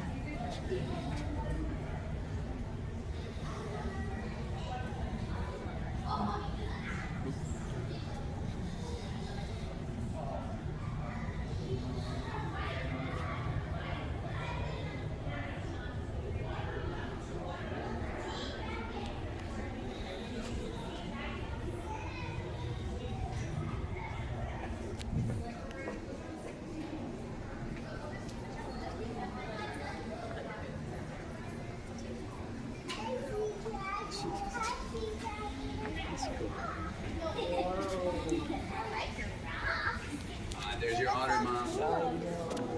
Right, you can see an otter.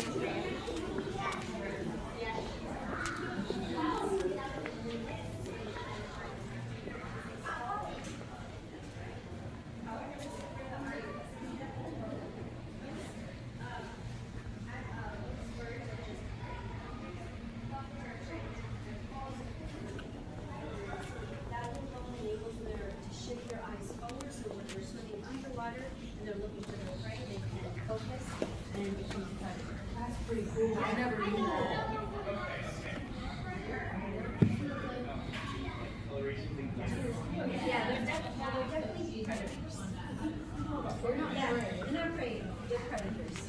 Like lions, cheetahs. That's good. Good. Then this.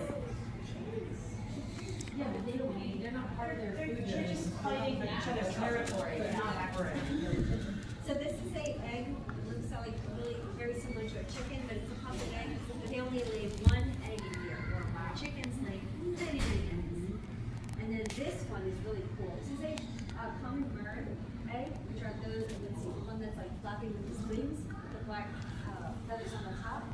This seabird, the reason it's shaped like that, like a pear, is because it does not make a nest to hold the egg. It just lays an egg right on the rock or the cliff. So the reason it's shaped like that, so it doesn't just easily lay over off the spring. And then it's all like, this is a real egg actually. It's all like, you see that little hole, that's where they drained it. But it's all those little like spots and splashes. That's to camouflage the egg, so it looks like nesting material. That's really cool, right? Yeah. They also That's X only. I'm going the other side.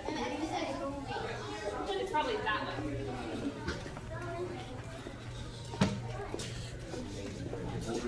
Okay. This is your Ashka. Okay. Is where you're gonna find these guys. Wow. Beautiful. You're not Ishini. Who are you? What's that? Well, that's a male. We got male. See him waving to you? I think that is Ikulu. He's a little over a year old, roughly. Okay. How's that tunnel, guys? Oh, let's see. Come up there. Oh, hello.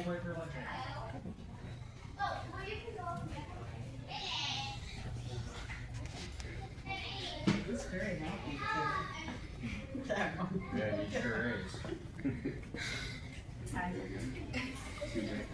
Oh, is he taking a bath?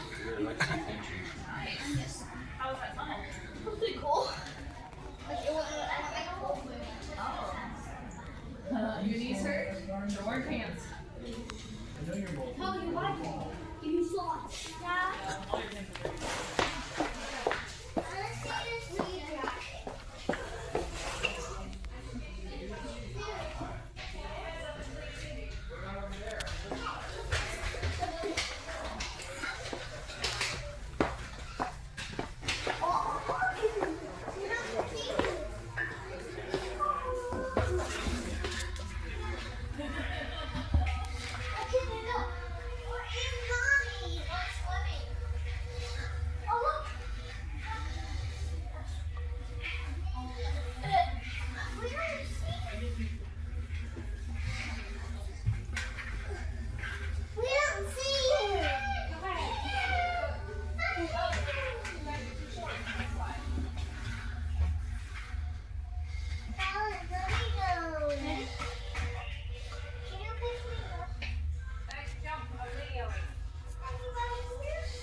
short. You have to stand on each other. Where do we go now? The red. Well, I'm kind of bracelet. You got a bracelet? Yeah, look how cute they are. Penguins are my favorite. Well, I'm kind of bracelet. One is swimming.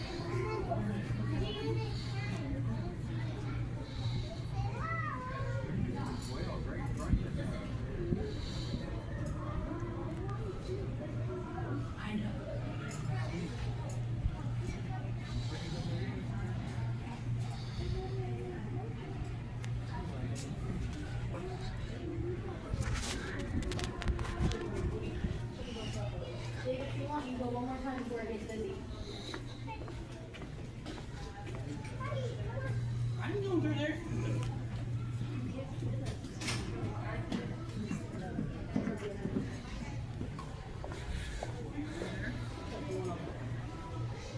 The one who's screaming.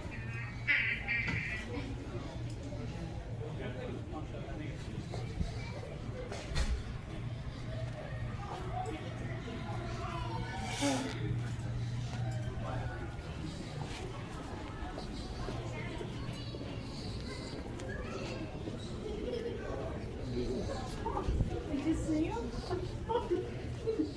It's like you were Teddy in the pool. No, no. Wait, how you get right there? Someone's in here taking a bath or something. Yeah, I think they are gonna clean them, see? Look at how big their cages are, honey. See, she's got it, holds it all out.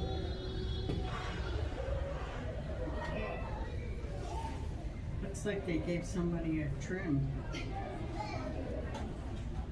Wait. These are... You want to go back down that way?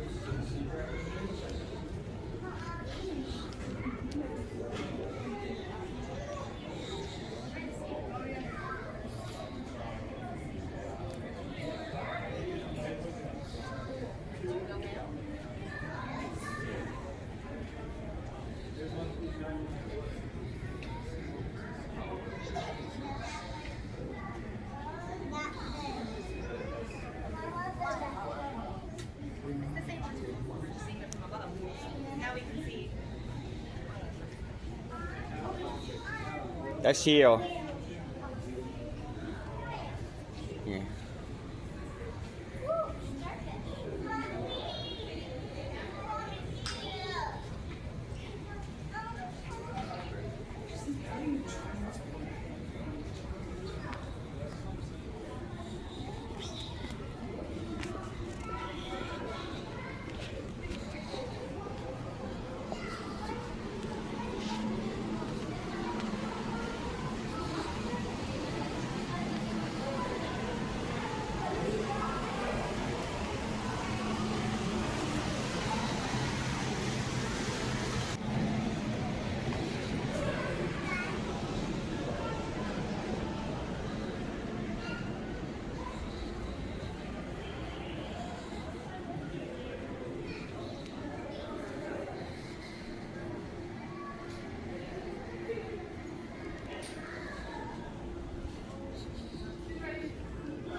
Be careful.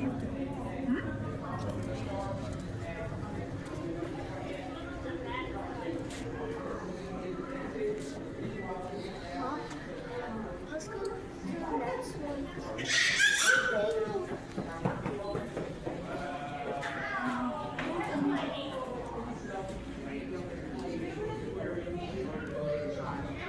I also want to go ahead and point out that this is the largest indoor pool people in Northern America. Also, if you'll notice, is pretty much always going to be bright here. That's because we have the largest indoor skylight as well. And that is essentially because coral is very interesting in that the outer portions is an animal more closely related to jellies. However, inside of that coral is an algae called zooxanthellae. So they share that symbiotic relationship, and because of that algae that's inside of there, it needs about 12 hours of sunlight per day in order to thrive. Also photosynthesis like most plants. So it will always be bright in here. So even on days where it's dark or overcast, so to speak, outside, we have artificial UV lighting to make sure that this coral is okay. So that's what produces that algae. Is also what produces those bright, vibrant colors. Believe it or not, there are over 200 species between hard and soft. As a matter of fact, I'll go ahead and point out some of them. If you take a look towards the right-hand side, you'll see some that are kind of flat, that's that bright orangish color. One of those is actually called a table acrometic. And I just want to go ahead and point that out because as you see, they come in different shapes and sizes. But what's also fascinating is that coral not only supports up to 25% of the life inside around it, but it also soaks up CO2 emissions and releases oxygen back into the air.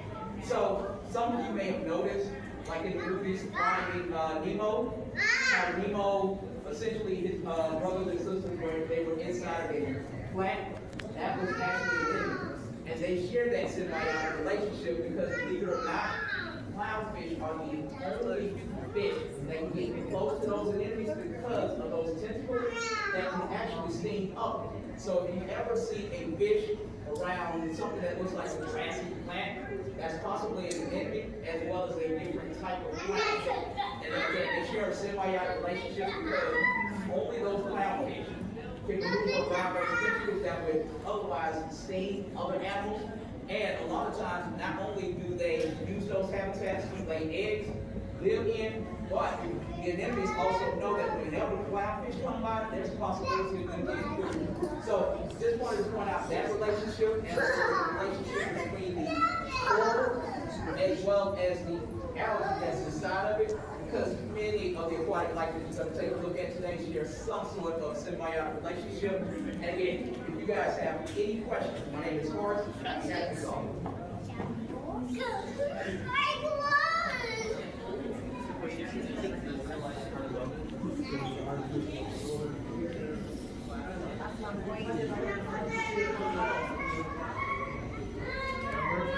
That's interesting looking.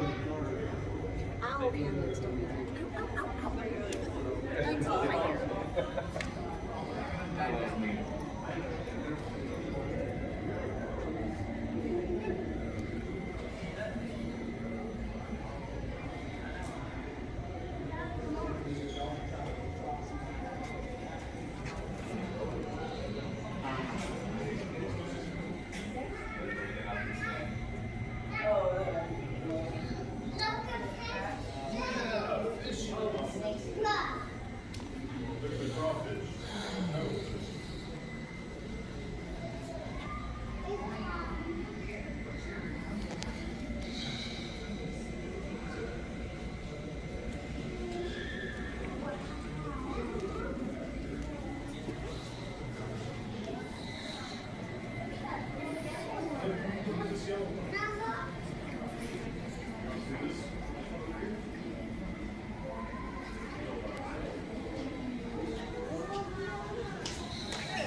Here he comes. There they come.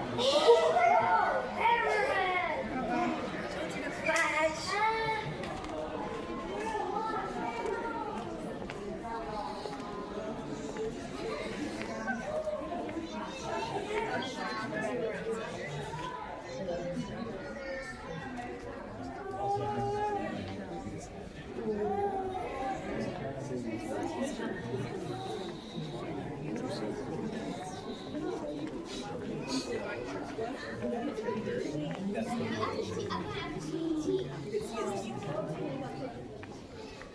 my gosh. Did you see it? Take a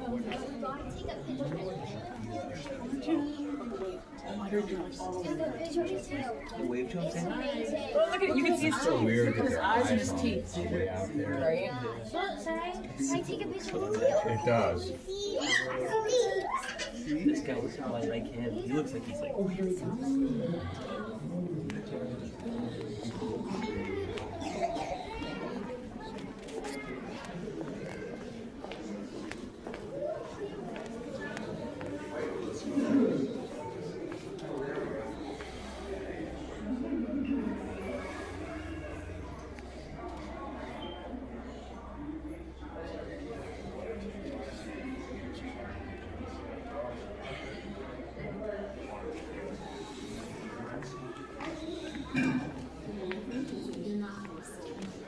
You're top.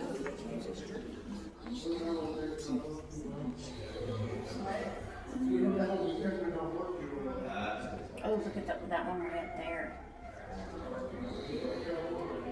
I see.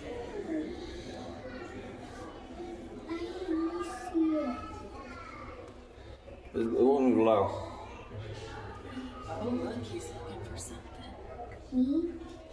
That one there on the ground? The one want to have you too. Two of them have you. You. Come on, let's go.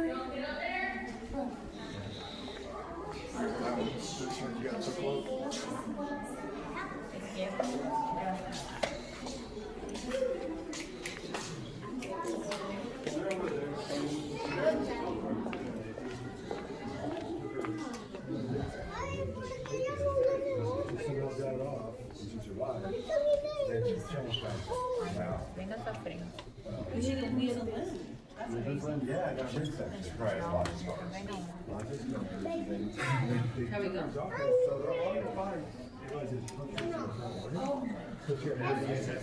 Eso sí está grande como y no vamos. Even the most plastic that's in the ocean is fishing nets. That's fishing nets. Oh, really? Okay. Yeah, you know, you see all the bottles going into the most. Oh, that's interesting. That tells you how many fishing nets there are and how many they can loose. Yes. Yeah. Well, I mean, they get snagged, they break, wherever. It's quite fun to lose, yeah, all the time. Instead of taking the time to bring him back up. Well, whatever.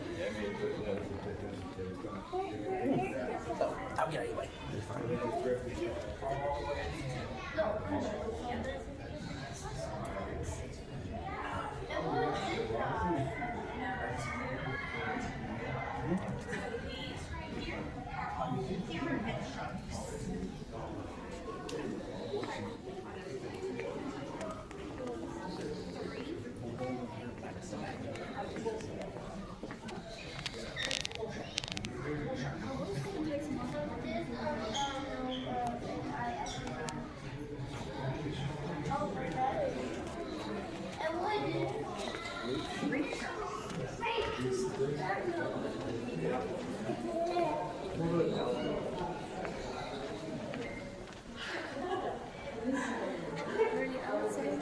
One exhibit in this has been very successful.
Sea Lion Studio.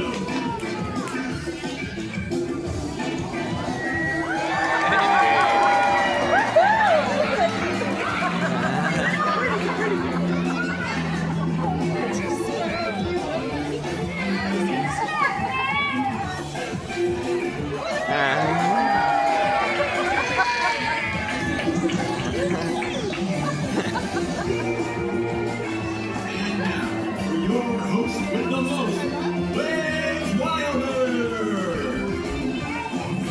Thank you and hello everyone. Today we have a very special show as our celebrity sea lions are competing to support causes that are near and dear to our ocean's ecosystem. I think that's simply amazing. Without further ado, let's welcome to the stage our superstar sea lion team.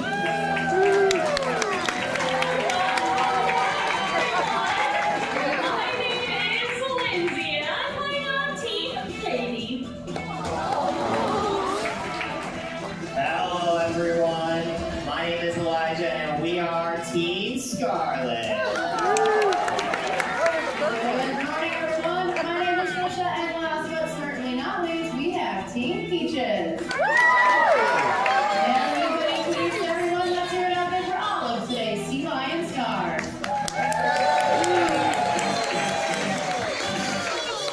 What an impressive cast of characters. Let's take a moment to learn a little about our sea lion stars and why they're playing today. Alright, starting all the way to your far left-hand side, we have 12-year-old Peaches. She comes to us from the sunny state of Florida, and now she is the Swedish Georgia Peach, and she is sure to use that southern charm to win over your votes today. Today we are playing for coral reef restoration. Coral reefs are important because they provide home to many different marine organisms, but they also provide shoreline protection to millions of people worldwide. Next up, front and center here, we have Katie. Now, she is the matriarch of our group. At 17 years old, so we're going to use all that wisdom here today to crush this competition. We are playing for ocean ecological research because the more we know about our world's oceans, the more we can do to protect and preserve them for generations to come. And all the way over on your right is Scarlet. She sets herself apart from the competition by being the only sea lion to be born right here at Georgia Aquarium, which gives us the home field advantage. We are playing to support sustainable fishing practices so that there's enough fish to go around for all of Scarlet's aquatic friends. Now, I think I can speak for all of us when I say we are so excited to be competing here on Saltwater Showdown, as these animals serve as ambassadors for their species right here at Georgia Aquarium. As our sea lions make their way back to the stage, it's time for our first thrilling round to begin. Brain Blast! Question 1. How many hours does a sea lion sleep each day? Ooh, I think me and Katie have this one. We're quite the night owl, so we're only getting like 4 hours of sleep. No, and sea lions are only a little bit more sleep than that. They're going to be sleeping more around 8 to 12 hours every day. That's right. If you've ever been out to the West Coast, you have probably seen sea lions in positions that look a lot like this. Yeah, just resting and relaxing. But don't think that they are lazy animals because they do spend hours, if not days at a time, hunting for their food. So when they return to shore, they are definitely in need of a well-deserved rest. Question 2. These guests have a question that's been buzzing around in their brains for a while. What do sea lions eat, and how do they get their food? Ooh, that's an easy one for Team Scarlet, as food is definitely one of our favorite subjects. Sea lions eat fish, and they use their very sharp teeth to catch it all. Now they are also equipped with incredibly flexible flexible necks that they can use to dart their heads in all different directions. But most impressively, a sea lion can take their nose and touch it all the way back to their spine. Question 3. What does the word pinniped mean? Peach is an expert at Latin, so she says it means fin or feather-footed. This is a family that consists of sea lions, seals, and also walruses. But seals and sea lions are often confused for being the same. So a couple helpful tips and tricks for you guys. If you notice an ear flap on the side of their head, that's a sea lion that you're looking at. Seals have internal ears, so there's just a tiny hole behind their eye. If you see them on land, they move very differently as well, and that's because a sea lion has a rotating hip bone. So they can tuck their hind flippers underneath their body, which is very useful if they're going forward, but it's also helpful if they ever go in reverse. Seals don't have the ability to move this way, and that's because they cannot tuck their hind flippers, so they have to use their stomach muscles to move around, and they look a little bit more like a worm.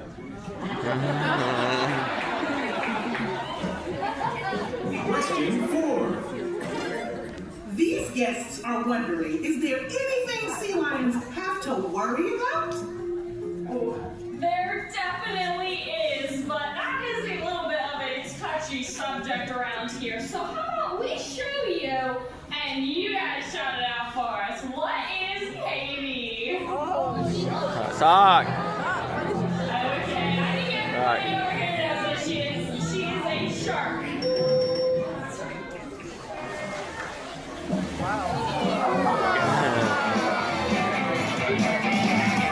That was the final riveting question of Brain Blast. At the end of the first round, the current leader is Scarlet.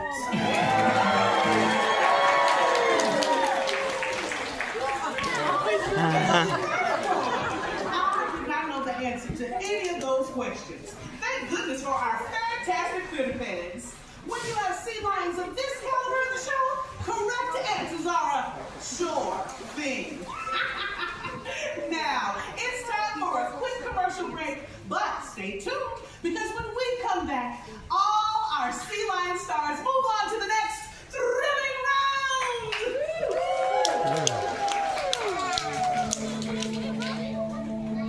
More and more, sea lions are found stranded along California's coast, malnourished and dehydrated. Rising temperatures and an increase in the frequency of extreme weather events are changing the world sea lions live in faster than they can adapt. While climate change continues to disrupt the delicate balance of our world's oceans, there are ways you can make a positive impact. Try taking reusable bags to the grocery store and drinking from a refillable water bottle. Every small action can make a difference. When we work together, we can help preserve the natural world for future generations of our aquatic friends. And we're back! Now, that's the kind of messaging I can get behind. Okay, after an informative first round, let's kick it up a notch. Here's round 2. I hope you're ready to see our sea lions show off their strength, agility, and grace in Shoreline Shuffle.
rigorous time of our brain blast and shoreline shuffle segments, our adjudicators have come to a conclusion.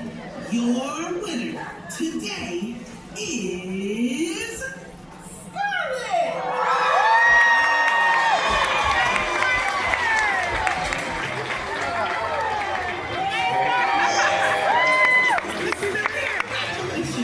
And remember, we are all winners when we support the ocean and our shared ecosystem.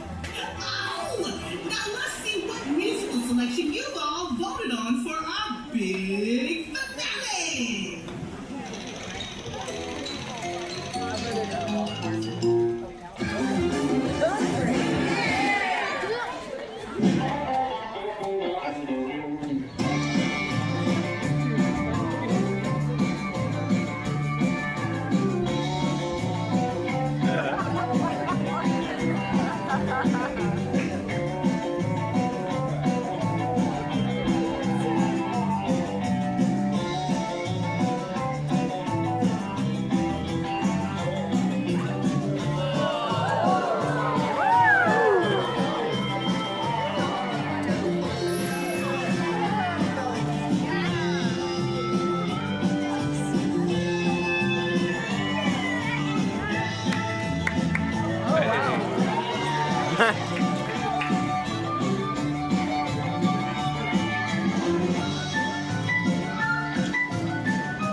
Thank you for making waves with us here at the Trust Sea Lion Studio.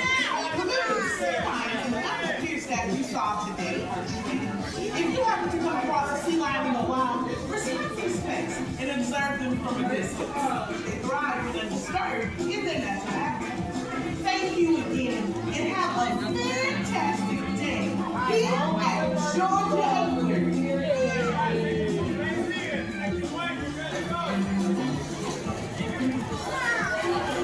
Christina, presented by Margaritaville Vacation Club by Wyndham. As you move around the theater, watch your step as the floor and stairs may be wet. As the presentation begins, please refrain from walking along the front aisle. Any movement near the acrylic windows could distract the dolphins and affect the presentation. Same goes for flash photography. Let's give them the undivided attention they deserve.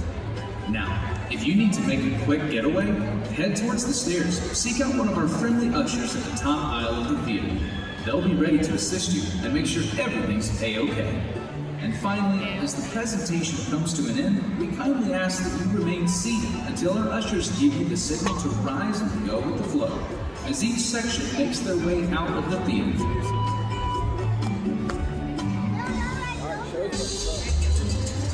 Now, without further ado, please put those fins together and give a warm welcome to one of our incredible dolphin trainers.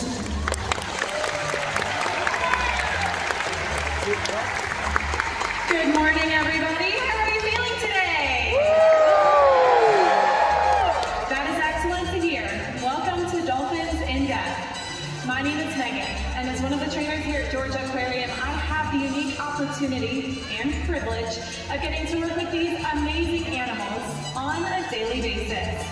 Being a dolphin trainer is truly a dream come true. And today we are so excited to give you a behind-the-scenes look at how we care for and train our family of bottlenose dolphins each and every single day. And now, the moment you all have been waiting for. It's time to introduce you to a few of our bottlenose dolphins. First up, the matriarch of our dolphin pod is making her way over front and center. Everyone say hello to Phoebe.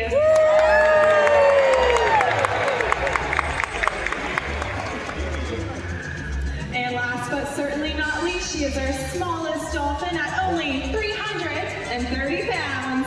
Let's hear it for Aquanaut.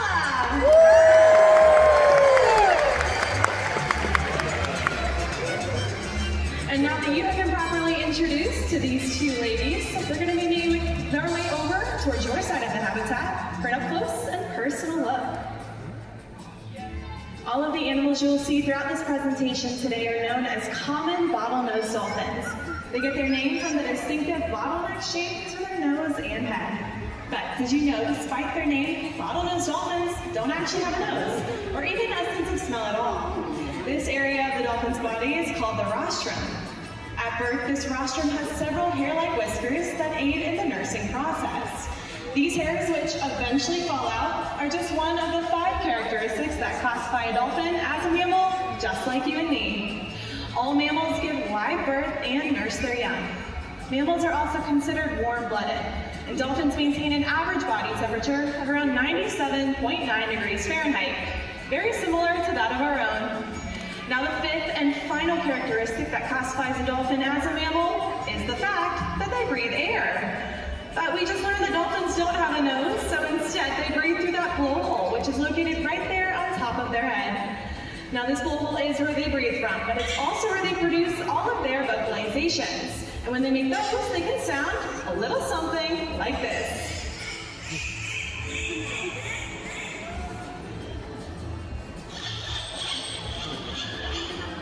Thank you, ladies. I couldn't have said that any better myself. Now, a dolphin's tail is made up of 2 separate fins called flukes. In order to reach top speeds, they will push these flukes in a complete upwards and downward motion as they swim through the water. Now, in order to reach top speeds of 15 to 20 miles per hour, this means that a dolphin must have an extremely powerful peduncle. But what is a peduncle? That's a section of the dolphin's body located right behind the dorsal fin and just before those tail flukes. This is where they get all of their strength. Not only does it allow them to be swift and powerful swimmers, but also to propel their entire bodies completely up and out of the water. Let's hear it for Aquanaut and Phoebe for starting our show.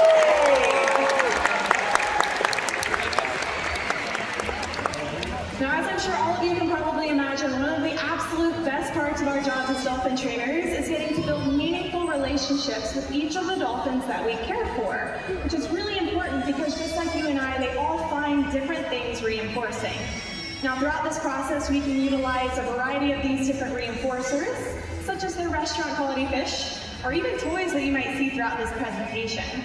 Now, once we have utilized these reinforcers is when we can start to get into the water with our dolphins to build an even deeper bond of trust.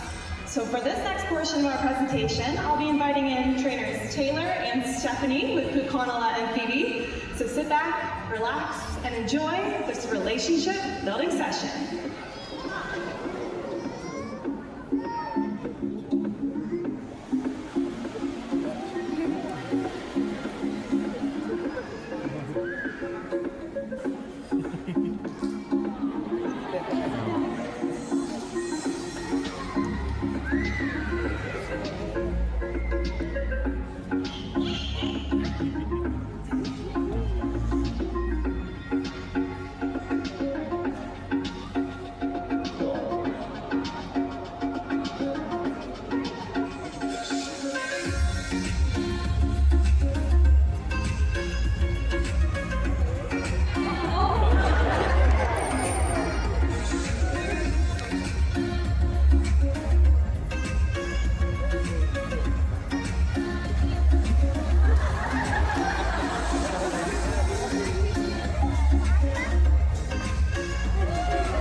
already so far throughout this presentation, you all have gotten to see some of the amazing behaviors that we can work on each and every single day here with our family of bottlenose dolphins. But one of the most common questions we get as dolphin trainers is how do you train all of those different behaviors? Well, in just a moment, you all are going to get an inside look into one of our training sessions that we can have any given day here at Georgia Aquarium. Now, the natural training process for dolphins actually begins at birth, when young dolphin calves learn from their mothers through a process called mimicry or observational learning. Now, here at Georgia Aquarium, we implement a positive reinforcement training process utilizing something known as successive approximations. Now, this is a really fancy phrase for baby steps. So in this way, we can take a really complex behavior and break it down into small, achievable steps for all of our dolphins to work on throughout these training sessions. Now, also throughout this training process, we utilize a lot of really important tools. The first of which that I'm going to talk about today is something called a bridge. Now, the whistle around our neck serves as an excellent example of that bridge. And that means we are pinpointing the exact moment in the behavior that our dolphins are correct. So at any point throughout this training session that you hear that whistle being blown, you know exactly what that means. It means our animals were correct in whichever behavior it was that we asked for, and they can come back to their trainer for some different types of reinforcement. Now, also throughout this training process, we utilize another really important tool, and that is something called a target pull. Now, trainer Stephanie has an excellent example of one of these target pulls at the acrylic for you all to see right now. Now, it is simply what it looks like, a buoy on the end of a PVC pipe. Now, while it might look simple, it's actually extremely important because this is one of the most fundamental behaviors we will teach our dolphins, which is how to target or touch that mouth or rostrum area of their body to the end of that buoy. Once they understand this, we can start to move it around to train simple behaviors. So if we wanted to start with something as simple as a head shake yes, all Stephanie has to do is move that target pole up and down.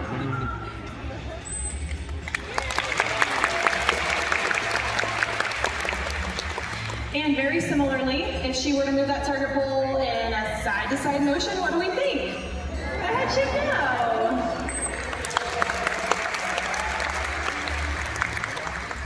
And this is when we can start to take it even one step further. By rotating that target pole in a complete circle, we can train a hula dance.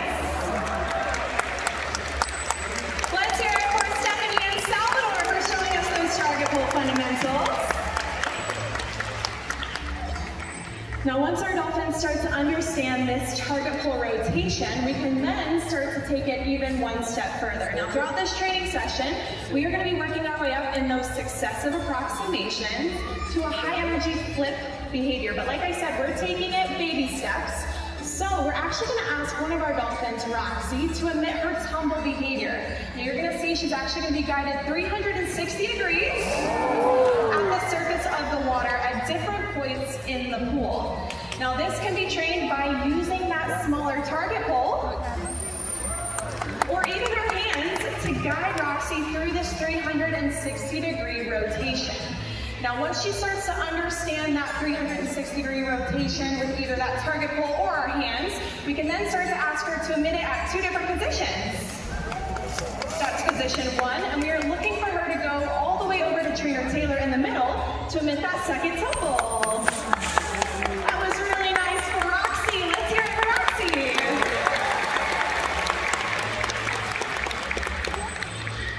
Now, we are going to do this one more time. What we are looking for is for Roxy, once she gets that hand signal from her trainer on the right-hand side, she is asked to emit this tumble behavior at two different positions along the acrylic.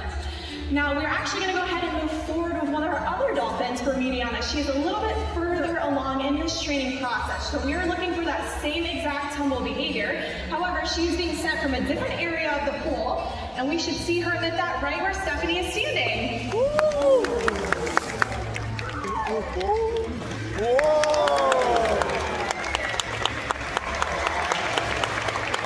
That was incredible. Let's hear it for Mediana.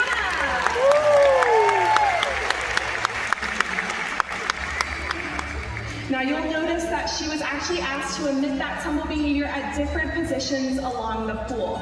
Now what we can do with this tumble behavior that you all just saw is we can actually start to use an even larger version of that same target pull that you already saw to guide our dolphins up and out of the water. So you're going to notice that Stephanie has a very large version of that same exact target pull. Now Kay over on the left-hand side, he is going to emit his flip behavior. Now what we are looking for here is that same tumble rotation. However, Stephanie's going to tap the surface of the water where we are asking Kay to emit this behavior. And we're actually going to see as he rotates his entire body 360 degrees up and out of the water. So let's hear it for Kay!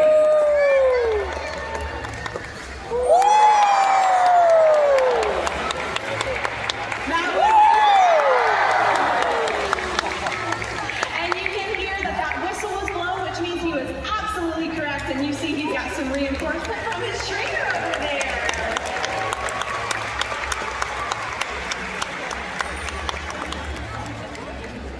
Now that was an excellent example of what one of these training sessions can look like right here at Dolphin Coast. And that's exactly how we train all of these different behaviors that you see throughout our presentation.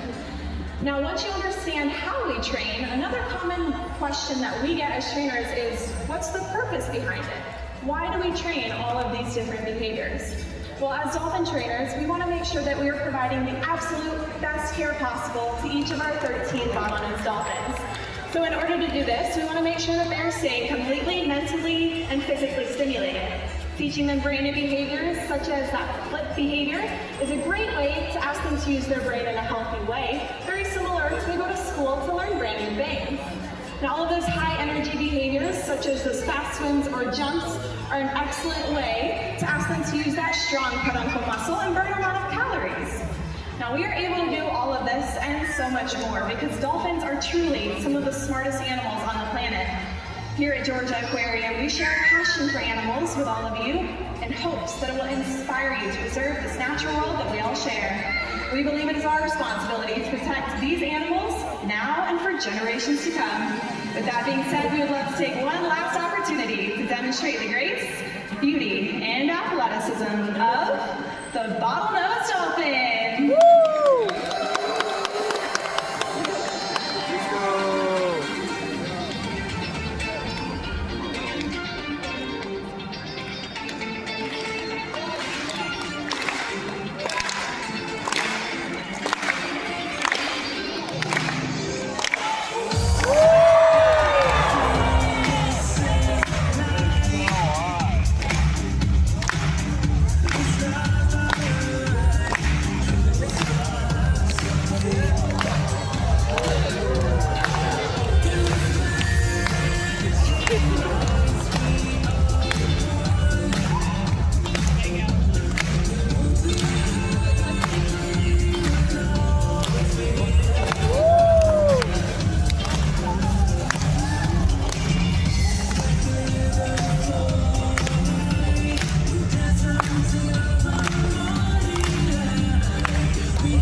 joining us for Dolphins in Deck. Please remember to collect your personal belongings and watch your step as you exit, as the stairs and floor could be slippery. For the health and safety of our animals, please do not reach over the acrylic barrier. Thank you, and enjoy the rest of your day here at Georgia Aquarium.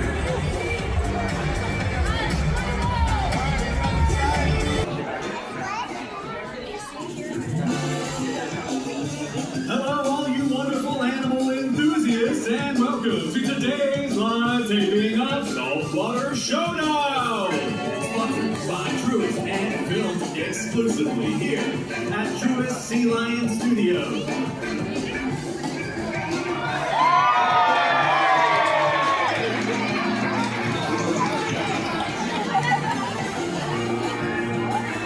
And now, for your host with the most,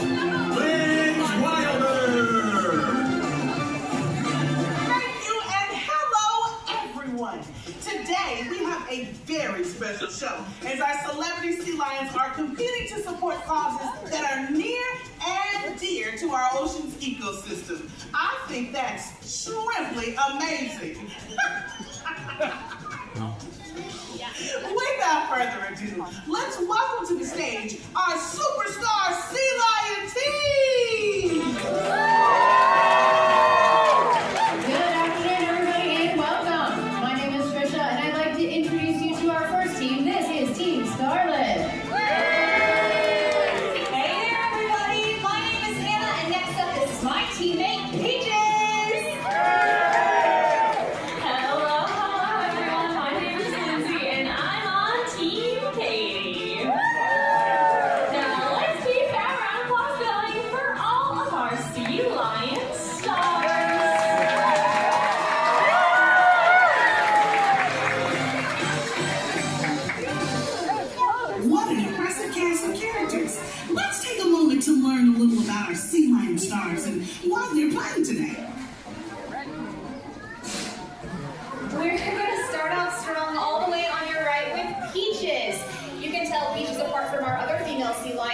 Distinctly orangish, pinkish, peachy coloration, and her name fits her perfectly because she now lives right here in Georgia, the Peach State.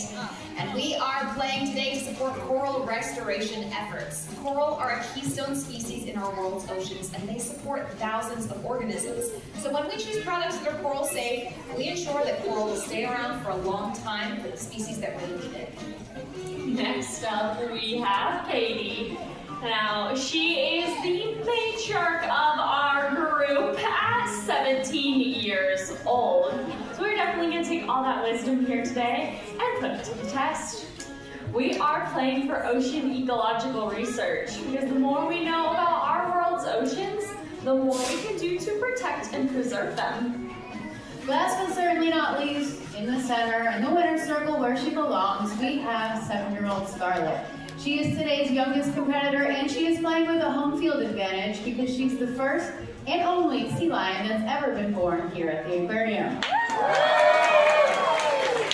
Today, Team Scarlett is playing for sustainable fishing practices. If we practice sustainable fishing methods in our oceans, there will be plenty of food to go around for all of her human and ocean friends.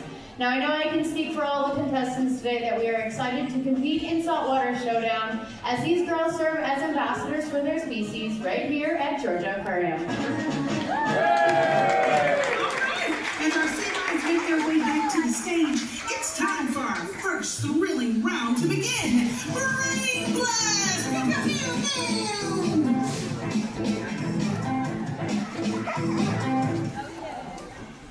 Question 1.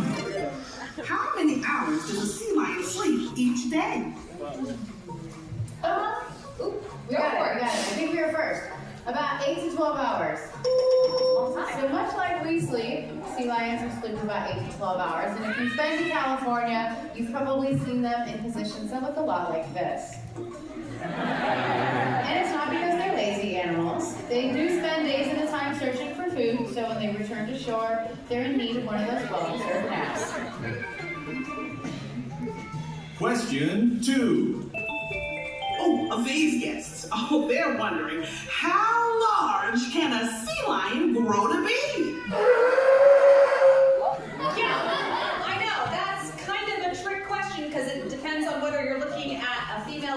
sea lion. But male sea lions can grow to be up to 800 pounds. They are quite large. Female sea lions, like the ones you see on stage, they're a little bit smaller. They'll usually top out at around 200 to 250 pounds. But regardless of how big or small a sea lion is, all sea lions have mouths full of super sharp teeth that helps them grasp and hold on tight to the fish that helps them pack on those pounds. And they pair their teeth with long and flexible necks. They can move their heads from side to side. But even cooler than that, they can take their nose and touch it all the way back to their spine. Question 3. What is the top speed pew, of a sea lion? Hard one. I mean, looking at these flippers, I don't know, maybe like 10? It's a little bit faster than that, Team Katie. We actually know the answer to this one too. It's about 25 miles an hour.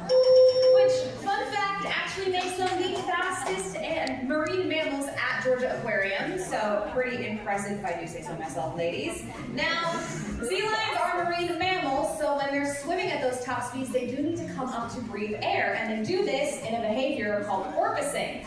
Now, you may be able to see Peach breathing as she goes in and out of the water.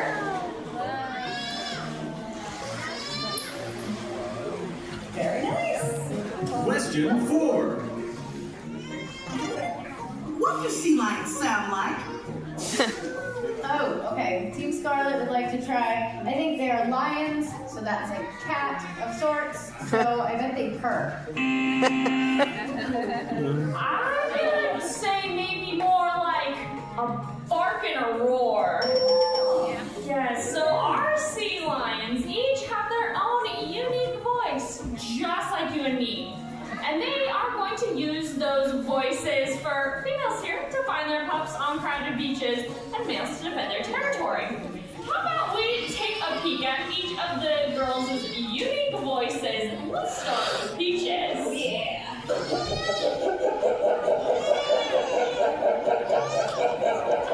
Laughing at me? Beautiful. Let's see what Katie sounds like.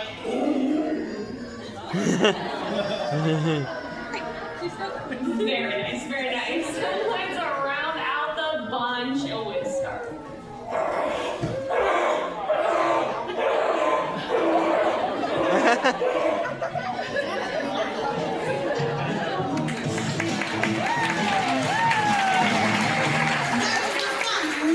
Question of Blame Blast!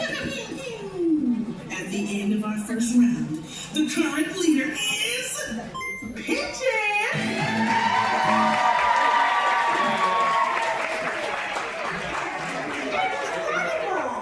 I did not know the answer to any of those questions. Thank goodness for our fantastic pinnipeds. When you have sea lions of this caliber in the show, correct answers are a sure thing. Now, it's time for a quick commercial break, but stay tuned, because when we come back, all our sea lion stars move on to the next thrilling round.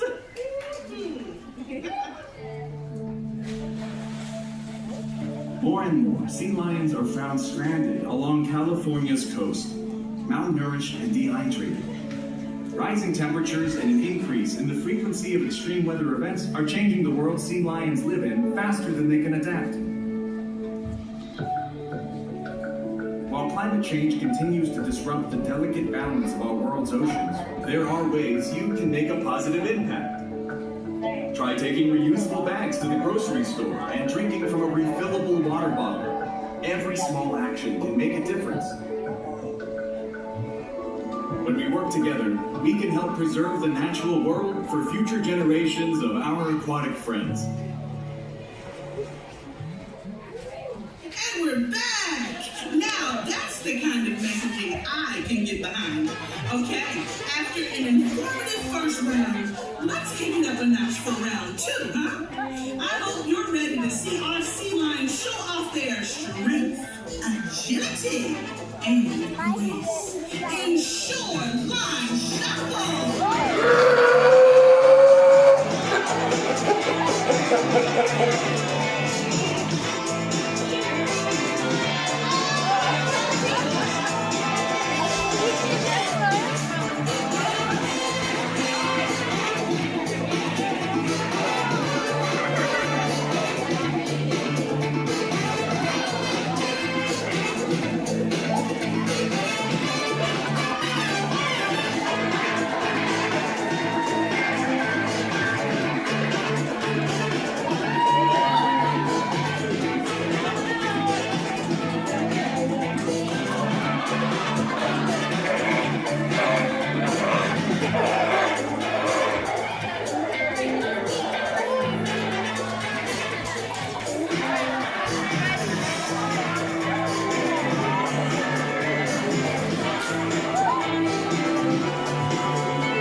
segments, our adjudicators have come to a conclusion. Your winner today is Pigeon!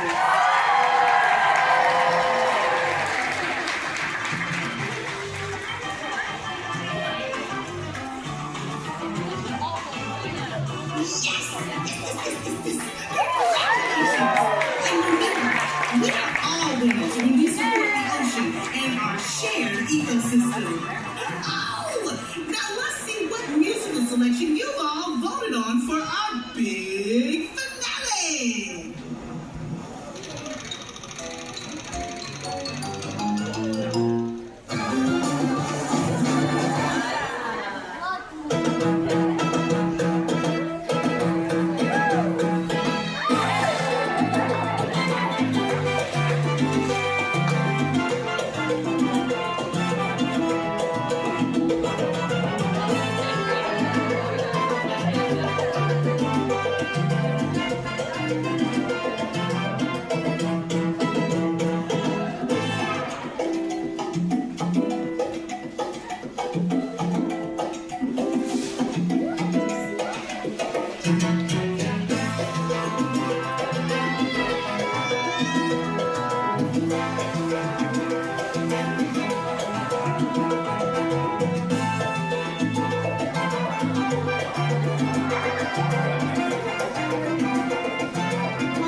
If you happen to come across a sea lion in the wild, respect their space and observe them from a distance.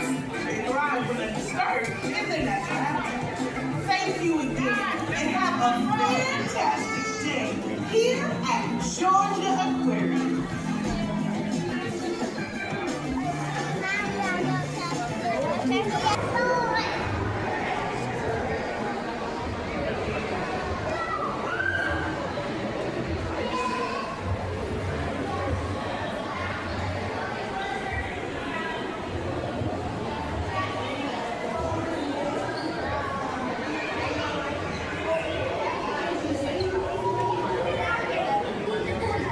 That's it.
trying to walk on through or swim on through the tunnel to the pier. So if you're with that, then you'll end up with very dark for bioluminescence. But that said, you'll get to the ocean Voyager viewing gallery, which is like their viewing window. That is also on the right track. Again, as you're coming down the ramp, you may have heard me before or not. Self-moving sidewalks. So that's actually before you are on the correct track, starting on the left side. If you have wheels of any sort, wheelchair users or strollers, we do ask that you use the right side. Or if you would just like to go on in at your own pace and not use that self-moving sidewalk, you are welcome to use the right side here. Thank you for coming on into Georgia Aquarium today. Welcome to my bag of sardines.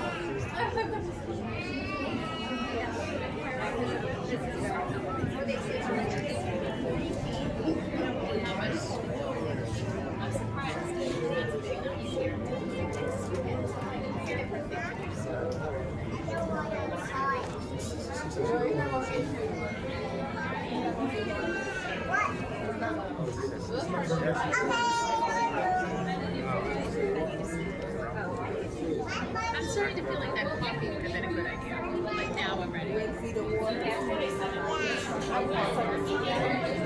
you behave. Someone asked a great question while you guys are moving on through our can of sardines. How big is Yushan? Currently, he is 27 feet long, so he's a very big shark. But he came to us when he was about 12 feet long. And if you wondered how he came here to Atlanta, UPS. UPS flew him here for us. He was caught by Taiwanese fishermen because it was allowed to fish and sell them for meat. So we worked with Taiwanese officials to get the proper permits and permissions to rescue Yushan and bring him here. So UPS flew them to us for free. Thank you, UPS. Yes, thank you so much. And Yushan and Turoko were the largest living thing that they had transported thus far, and they actually modified a shipping crate for them. They cut a little bit of a viewing window for the animal care team to watch them and monitor them as they were being brought here, and make sure all the water was in there, was being kept in there, and ample amount of oxygen for them to breathe as well, because they do breathe oxygen. But yes, the whale sharks were shipped here via UPS, and no, it wasn't that in a small cargo. It was in a very large shipping container. We do appreciate them for that. And yes, they were 12 feet long. That's why it was easier to get them here. So they were 12 feet.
What?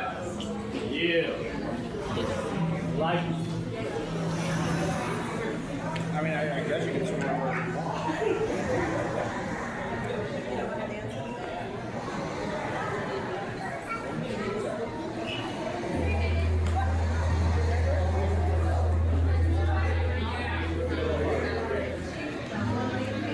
We're talking about going back to that reef.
Guys, y'all want to walk down there?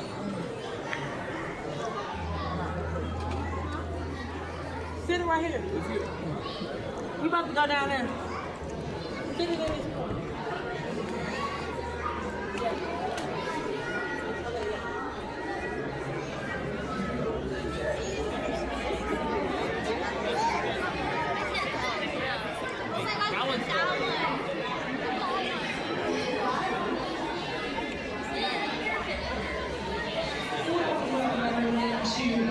Voyager, the habitat we're currently working at is the large Voyager Aquarium, weighing at 6.3 billion gallons of water and roughly the length of an American football field. And it contains around 100 different species of animal inside, including, of course, 3 manta rays and 1 whale shark. Now, our whale shark is not currently visible on this side, but there's always a chance he could swim back around to check you all out. But he is registered still inside this habitat. If you like here, there is a chance he can still swim back around at any point. In the meantime, I can talk a little bit about the manta rays we got in here. Here comes one now on the right-hand side, and the left as well. The one on the right is going to be Toby.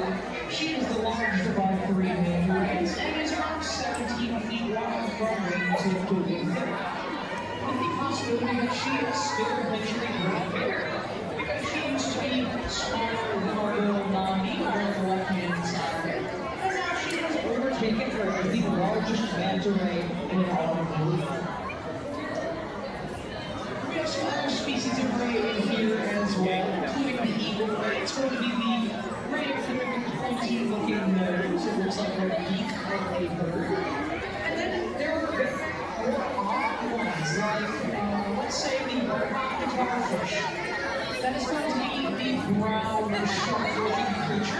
flat on the bottom. Believe it or not, that is a type of ray. It's nicknamed as the shark ray because for the longest time they couldn't decide whether it was a ray or a shark. Because there is a lot of overlap between those two species of creature. But eventually they discovered a classification system that would help distinguish the difference between a ray and a shark. Would you like to guess what that classification is? That is going to be where their gills are placed. So if you happen to see a fish and you can't tell whether it's a ray or a shark, the easiest way to figure it out is to check where their gills are. If the gills are on the underside of the fish, it's going to be a ray. If the gills are on the side, it's going to be a shark. If you would like to see more of our sharks, I recommend heading over to Sharks Predators of the Deep. We have 3 different species for you, including the only tiger shark in human care in the Western Hemisphere. So it's a great opportunity to check out a tiger shark in real life. And if you do happen to have any questions about the fish inside this gallery, or need help identifying anything you've seen, my name is Harley. I'm going to be over here by this podium alongside a cross-section of this acrylic if you'd like to see how big the view window is. Thank you very much for visiting us at Georgia Aquarium. We hope you have a fantastic rest of your day.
Sometimes you'll see them move kind of across the bottom of the water, very slowly, very methodically.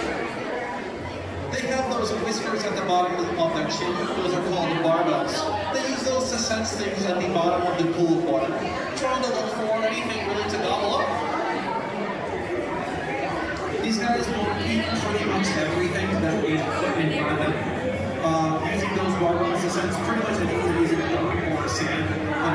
Well, even sometimes we drop sand if they think it looks tasty enough. But because they eat anything, these guys are pretty prone to eating plastic and other garbage that really shouldn't be in our rivers and lakesides. So if you like these lake sturgeon and enjoy touching them and having fun here today at Georgia Aquarium, the best thing you can do to help them in the real world, help them out in natural habitats, is by making sure that you use plastic products and dispose of them safely, and to avoid litter, especially litter. There's untold harm to all our fish. Any of the fish here at Georgia are affected by litter. But just making sure that, you're not depositing things into the water that shouldn't be there or anything like that.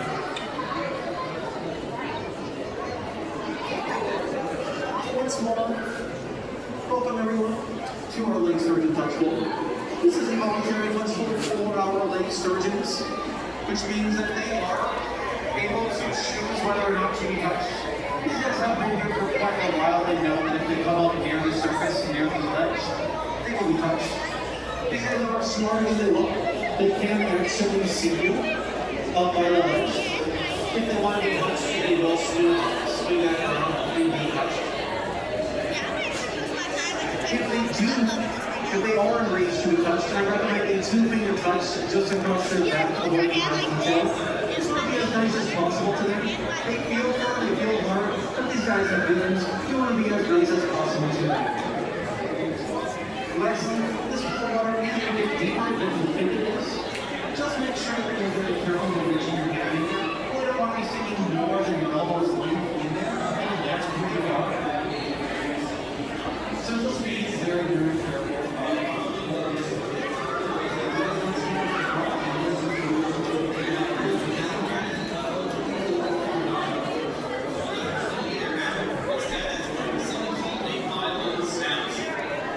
This snout is going to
and welcome to our beluga whale habitat. How's everybody doing this afternoon?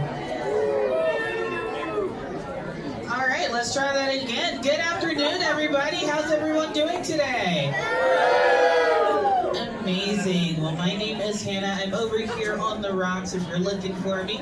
I'm here to do our 115 Beluga Talk, so if you want to learn more about these animals, feel free to stick around. I'm usually talking for about 10 minutes here because I really like belugas, so if you want to stick around the whole time, feel free to do so, and I will do a Q&A session at the end to address any questions you guys have. Sounds good? Awesome. So welcome again to our beluga whale habitat. This exhibit holds a total of 800,000 gallons of water. It is our 4th largest exhibit in the building. Now, one thing about our habitats here at Georgia Aquarium, they are always a lot larger than it looks like because we like to have room for our animals to be seen by people and tons of room for them to go and have alone time. So there's actually 3 pools to this habitat. We only have viewing access into one of them. The other 2 kind of go off to the left-hand side of the habitat, which is where some of our belugas are hanging out right now. We do have a total of 5 belugas that are here at Georgia Aquarium. There's one male and the 4 females. Our male is named Nunavik. He's around 15 years old. And then our females in order of ages, our oldest one is Whisper. She's going to be turning 27 this year. Then we have Maple, who's going to be turning 19 this year. Keanu, who will be 15 this year, and then little Shyla, who's going to be turning 6 in May. So, big difference in ages there, but one thing you may notice is that we do have 2 belugas that do like to spend a lot of time together. That's going to be our mom and our daughter, our oldest and youngest respectively. So Mama Whisper gave birth to Shyla here on May 17th of 2020. So that's Maple. You can tell she likes to show off. But we do a lot of work with our animals here at Georgia Aquarium. And by focusing on the care and well-being of belugas at our facility, we can help contribute to a lot of scientific knowledge that helps to conserve these animals out in their natural habitat. Now, there's a lot of work that goes into taking care of our animals here, as you can imagine. And in order to focus on their well-being, we love our trainers to focus on spending quality time with these animals, providing them with opportunities for enrichment, and even doing training sessions with them. Now, by a show of hands, who here has heard the term enrichment before? A couple people. Awesome. So does anybody see anything in the water right now that would be used as enrichment for our belugas? Yeah. So we call those enrichment devices. A lot of you guys are going to call them toys. Same thing. It's a great way to keep their minds stimulated and change how their habitat looks from day to day. So every beluga has a different device that they prefer to interact with. Sometimes it's just the fabric, sometimes it's a buoy, sometimes it's a bomb. You never really know. But we like to give them a different mix of stuff so we are keeping them encouraged in their space. And again, kind of challenging them both mentally and physically. Other things we're going to do are do training sessions with them. So this is the one-on-one time that our trainers are having with our animals to teach them different behaviors and make sure that they understand what all of those hand signals mean. Now, fun fact, those behaviors are actually really important for them to learn, not necessarily because we want to show you guys that belugas can do cool stuff. It actually makes it a lot easier for us to take care of them. So, for example, it's really cool when we have a beluga wave at us, right? But you know that same technique of holding out the flipper can be used to do a blood draw? Yeah. So a lot of those same behaviors you guys are seeing can double as a medical behavior. When we have our belugas go up to the surface and lay on their back, that exposes their belly. Why do you think it might be important for us to be able to get to their bellies? Okay, remember I said we have males and females. So why might it be important, friends? Ultrasounds. Pregnancies, exactly. So we want to be able to make sure that if one of our belugas gets pregnant, that they are comfortable with the ultrasound machine and everything that goes into the process of that. So they are really worried about something new entering their waters. So it does take time to integrate those behaviors, so we slowly start building that from day one. Other things we do during those training sessions, again, that's just spending quality time with these animals. They know the trainers that they're working with, so they know everything that they ask them to do is going to be something that helps them. They trust their people that they work with, and that is the most important thing. Any behavior that you see our belugas do is done voluntarily. We never ask our animals, or we're never going to force our animals to do something they don't want to do. So yes, even swimming upside down up close to the window is just them being but belugas are very fascinating animals, and unfortunately, they are some of the many endangered species that we're caring for in our institution. Now, having those established partnerships with our belugas and our researchers means that we can do a lot of scientific research out in their natural habitat and potentially help conserve them in the long run. Now, like I mentioned, belugas are facing a lot of challenges out there, most of it due to a lack of food availability. So what's starting to happen is that there's less food available up in those Arctic regions, or the migration patterns of these fish are changing. Now, this is a big problem because belugas are opportunistic. Anybody know what that means? Basically, they are the opposite of a picky eater. They will eat anything they can get their mouths on that's small enough for them to swallow whole. They don't really care too much, which is great for them. But when you have an animal that eats like that, basically anything that is starting not to be able to find food, now you know there's a bigger problem going on in our oceans. So what we want to do is figure out ways that we can help them. And the first step to that is research. We have been doing a metabolic study here at Georgia Aquarium since 2018 to better understand how much energy belugas are using in tasks like finding food or things like that. Now, when we're making comparisons between belugas here at our aquarium and belugas out in their natural habitat, those belugas out there in the wild have a much lower metabolic rate than they should. So that means they're wasting a lot more energy in search of food, so they're not as healthy as they should be. And that can lead to a lot of problems later on down the line. Now, the great thing is, with the evidence we're using with that research, now we have a lot more support for more laws to be made, right? So we can make better regulations to help conserve them in their natural habitat versus having to have them in an aquarium setting. Because the reason they're here is because they're serving as an ambassador for their species. So we want to make sure that they are able to live a nice, healthy life out in their natural environment. Now, you guys are helping us achieve some of those goals. A lot of that research and conservation we do, you guys are able to read about on our aquarium website. Also, just keep in mind that when you guys come and hang out with us, that helps to fund different research and conservation efforts we're involved in, as portions of your ticket goes directly towards funding that. So thank you guys so much for hanging out with me today and enjoying our belugas. At this time, if you do happen to have any questions regarding these animals, I'd love to answer them. So does anybody have a question for me about our belugas?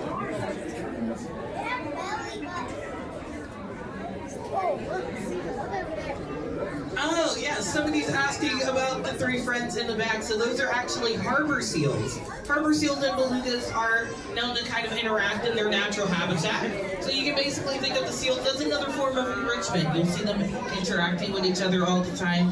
It is super duper fun, but this is another way that we can make their habitat more like their natural environment by introducing species that they see every day. Another question we just got was how much do they weigh? So male belugas like Nunavik will typically weigh somewhere around 2,500 pounds, whereas female belugas will typically weigh somewhere around 1,800 pounds. So big difference in size, boys are the largest. Any other questions out there? I'm not answering the question from the staff member that should know that. How cold is the water? It is about 59 degrees in there towards the summertime. It does drop to about 55-ish during the winter, so they get a little bit of that fluctuation. Alright, my friends, well, if there is anything else you want to chat about, feel free to join me down here at the cart on the first floor. Again, my name is Hannah, and I'd be happy to chat. But I hope y'all continue to have a fantastic day with us here at Georgia Aquarium.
Excuse me. Going against gravity here. Excuse me.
Yeah, that is exactly how I feel right now. Well, I love it.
Better color fish all.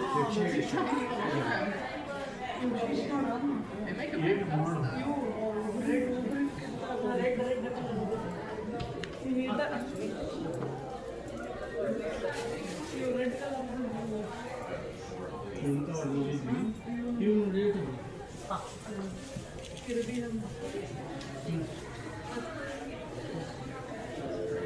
Little cherry shrimp.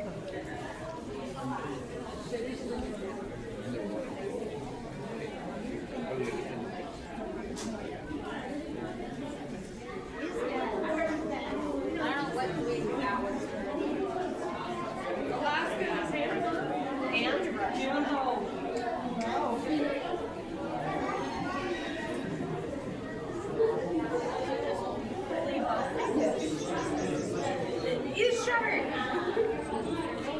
Pacific Ocean from Washington to Baja California. Plankton and Voyager. He's so cute.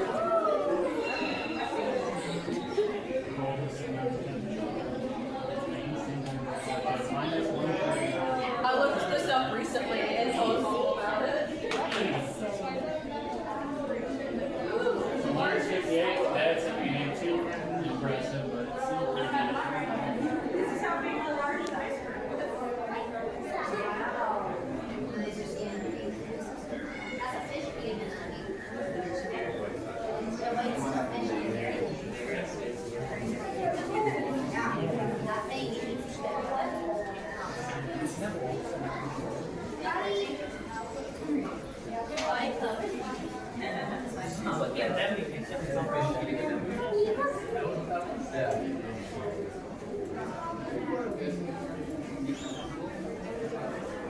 are you imagining them going like this on? No. It's just something about the Santa Claus.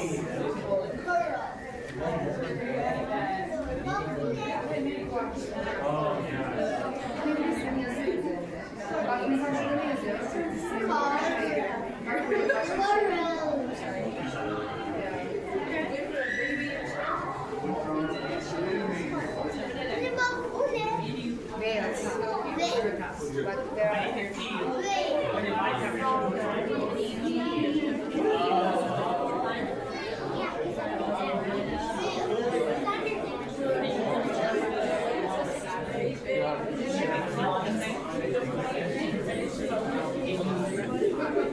It might be hard to find.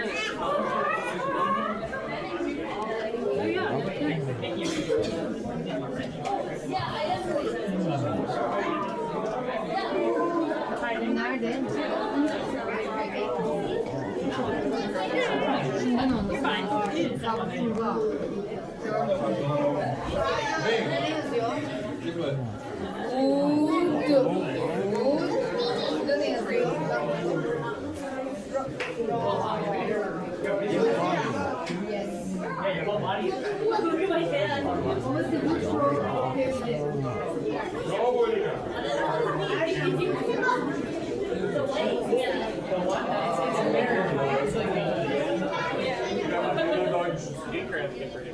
I know what it is.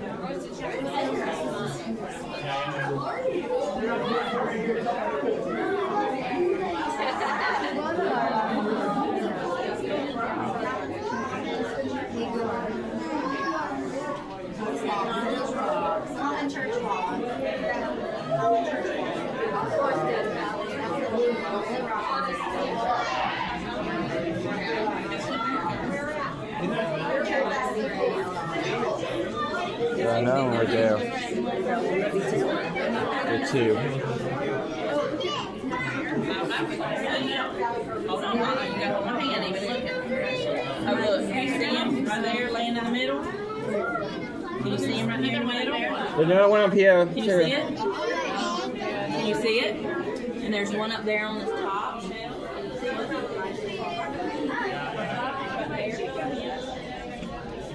See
Quit doing that. Why are you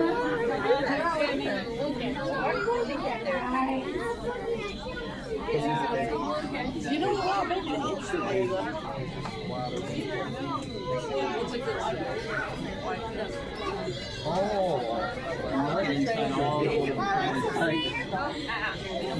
My name is Henry.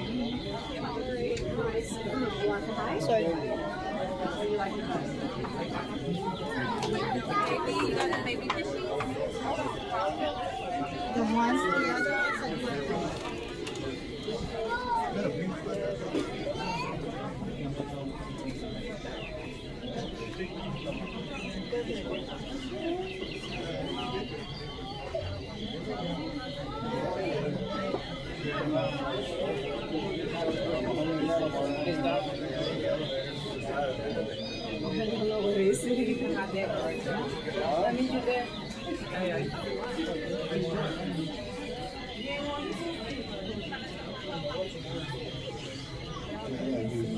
I just want to see what's going on.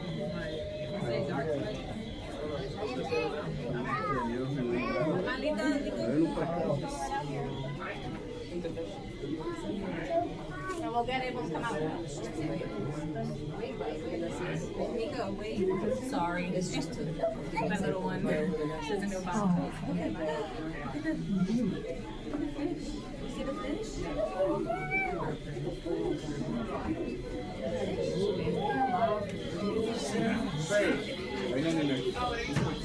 It's just 3 horas para un pescado.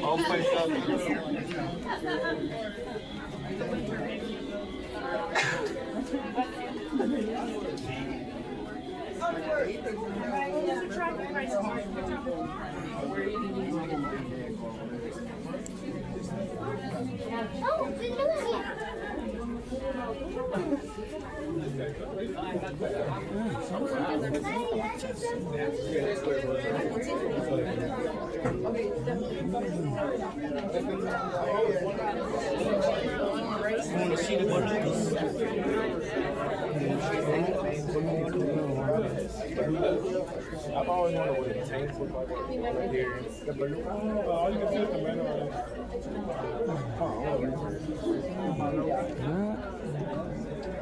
No, remember that little thing you said? You can usually see the wheels from the tail. It's good.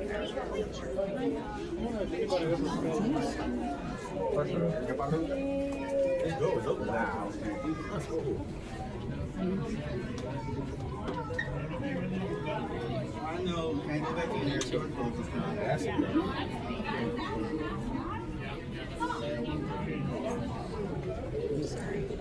Hey, dude, that's what the top of the tank. That's what the top of the tank looks like.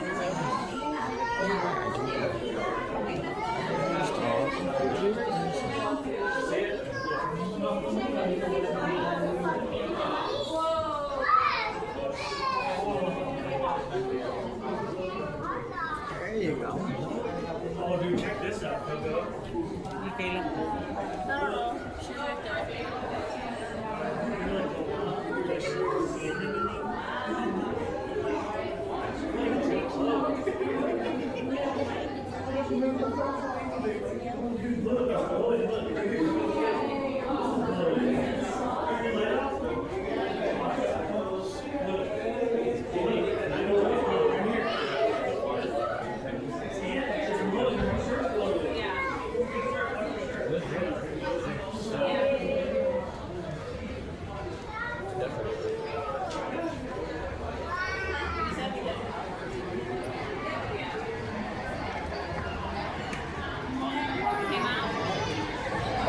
Welcome, beach lovers, to the Dolphin Coast Theater presented by Margaritaville Vacation Club by Wyndham.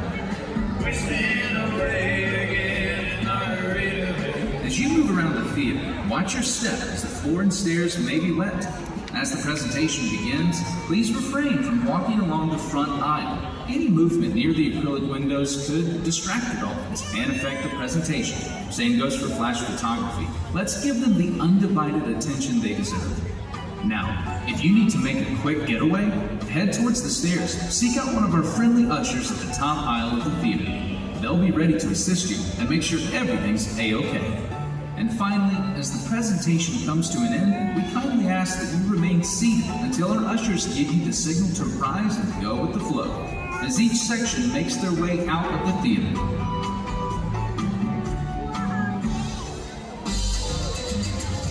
Now, without further ado, please put those fins together and give a warm welcome to one of our incredible dolphin trainers. Good afternoon, everyone. Welcome to Dolphins in Depth. My name is Rebecca, and as a trainer here at Georgia Aquarium, I have the unique opportunity to interact with these incredible animals on a daily basis. Being a dolphin trainer is truly a dream come true, and today we are so excited to share with you all a behind-the-scenes look at how we care for and train our dolphins each and every day. Now first, we would like to start off our presentation today by introducing you to the real stars of the show, our family of bottlenose dolphins. First up, they are going to be sliding out on the left-hand side of the habitat to show you just how cute they are. They are our sister dynamic duo. Everyone give it up for Luna and Bermudiana.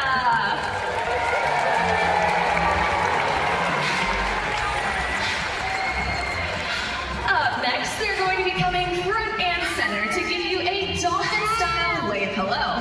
These are 3 of our females, and they include our youngest dolphin at 11 years old and our oldest at 35 years young. This is Coquina, Lily, and Roxy.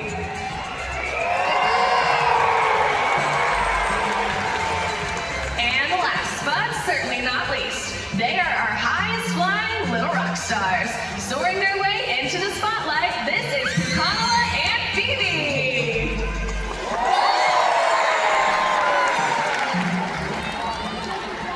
And now that you have been introduced to these incredible ladies, a couple of them are going to come over to your side of the habitat for an up-close and personal look.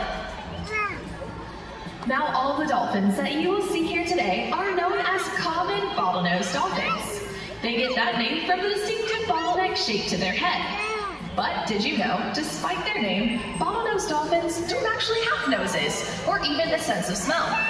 That part of the dolphin's body is called the rostrum. At birth, this rostrum has several hair-like whiskers on it which aid in the nursing process. These hairs, which eventually fall out, are just one of the 5 characteristics that classify a dolphin as a mammal, just like you and me. All mammals give live birth and nurse their young. Mammals are also warm-blooded. In fact, dolphins maintain an average body temperature of about 97.9 degrees Fahrenheit, very similar to our own. Now the 5th and final characteristic that classifies a dolphin as a mammal is breathing air. But we already learned that dolphins don't have noses, so instead they breathe through the blowhole, which is located on top of their head. Not only is this where they breathe from, but it's also where they produce all of their vocalizations. And when they make these unique clicks and whistles, it can sound a little something like this.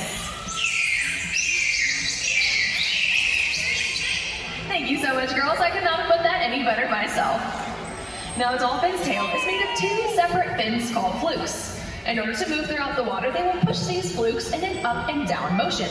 This motion is going to be perfectly demonstrated for all of you today by Kamala across the acrylic as she shows you all her best mermaid impression. Now, dolphins can reach top speeds of up to 15 to 20 miles per hour in short bursts, which means they must have an extremely powerful peduncle. But what is the peduncle? The peduncle is the section of a dolphin's body located behind the dorsal fin and just before the tail flukes. And this is where they get all of their strength.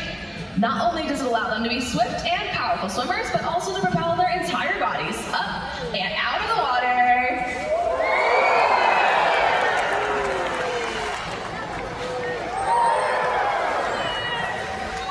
How about a round of applause for our incredible female dolphins for getting our show started today.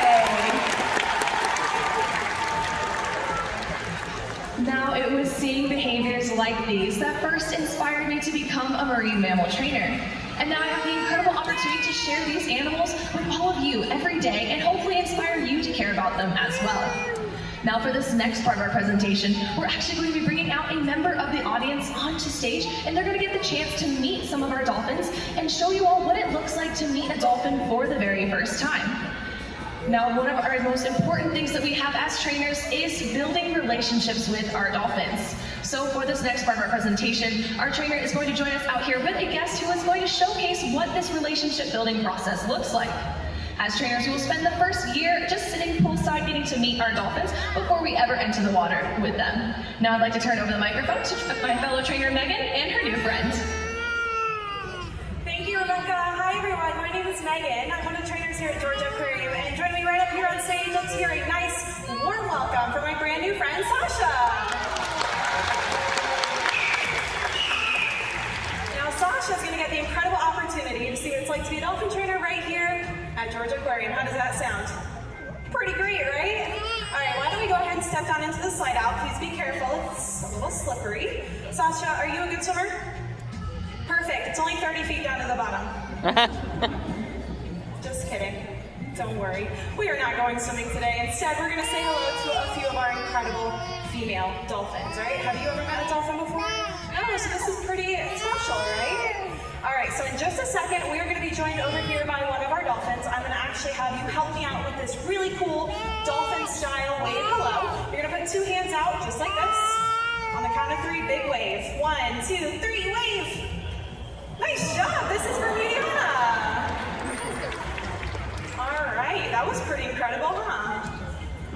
Well, now that formal introductions are out of the way, I think it's time for you to start building your relationship with her, okay? So we're gonna go ahead and have you lean on down. You wanna give her a back rub? Yeah, go for it. Nice job. You see your dorsal fin right here. What do you think she feels like? Like a stingray. Okay, really soft. Yeah, I think one of the funniest answers I ever heard was a wet hot dog.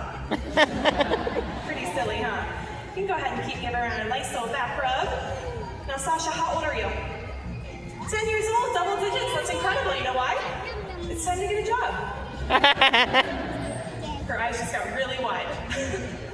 All right, well, go ahead and stand up for me. I'm just kidding, but have you ever thought about what you might want to be when you grow up? A dolphin trainer? Oh my goodness, Bermudiana, what do you think about that? Big fan, that's incredible. Well, I tell you what, I'm a dolphin trainer. And we got some dolphins right here. You want to start working on some of your skills? Sure? Yeah, I love that. Okay, so we've got Luna here joining us. She's really good at mimicking everything that we do. Okay, so I'm going to have you stand right over here. On the count of 3, you are going to spin your whole body in a circle. We'll see what she does. You ready? Start spinning. Nice job. She's dancing with you. Okay, so you noticed that when you spun, Luna spun. That's right. What do you think would happen if maybe you jump up and down? Do we think she'll jump up and down? Do you want to try it? All right, I think Luna does too. Go ahead and step right here. Nice job. 1, 2, 3, start jumping. Oh no, wait. Oh my goodness. She was not jumping, was she? She was trying to get you wet. I had no idea that that would happen. Well, I tell you what, it's only fair that you splash her right back, right? We've got Bermudiana over here. Go ahead and reach your hands in the water. Start splashing. You gotta win. Oh my goodness. Nice job. All right, I think I set you up for that one because a splash fight with a dolphin is one that you are never going to win. But I tell you what, now that you're looking more like a dolphin trainer, how would you like to feed our dolphins just like a trainer? Sound good? Do you know what they like to eat? Fish, that's right. I'm gonna have you go ahead and hold out your right hand for me. And I'm gonna make sure that you get a very good grip on this fish. You're welcome. All right, go ahead and toss it right there into Bermudiana's mouth. Nice job, you're a natural. All right, so we like to say that fish is the gift that keeps on giving. Do you know why? Smell that hand. My thoughts exactly. All right, well, don't worry. I've got a dolphin trainer secret. It's going to help you get rid of that smell every time. You just do exactly what I do, okay? 2 hands out. Smack them together. And rub them around. Faster the better. Come on. It's not going to work if you don't do it. To the left. To the right. Right here. Oh, your beautiful sweater. Did it work? It did not. That's going to be a long car ride home for your friends and family today. You're welcome. All right, well, I tell you what, you have been an incredible volunteer for us today, so you're going to help me out with this dolphin style. Goodbye. Go ahead and stand right over here. Yep, perfect. Face your audience. And then Luna and Bermudiana are going to join us right up here. And give your audience a nice big wave goodbye. Let's hear it for our dolphins, Luna and Bermudiana. And an even bigger Georgia Aquarium round of applause for Sasha.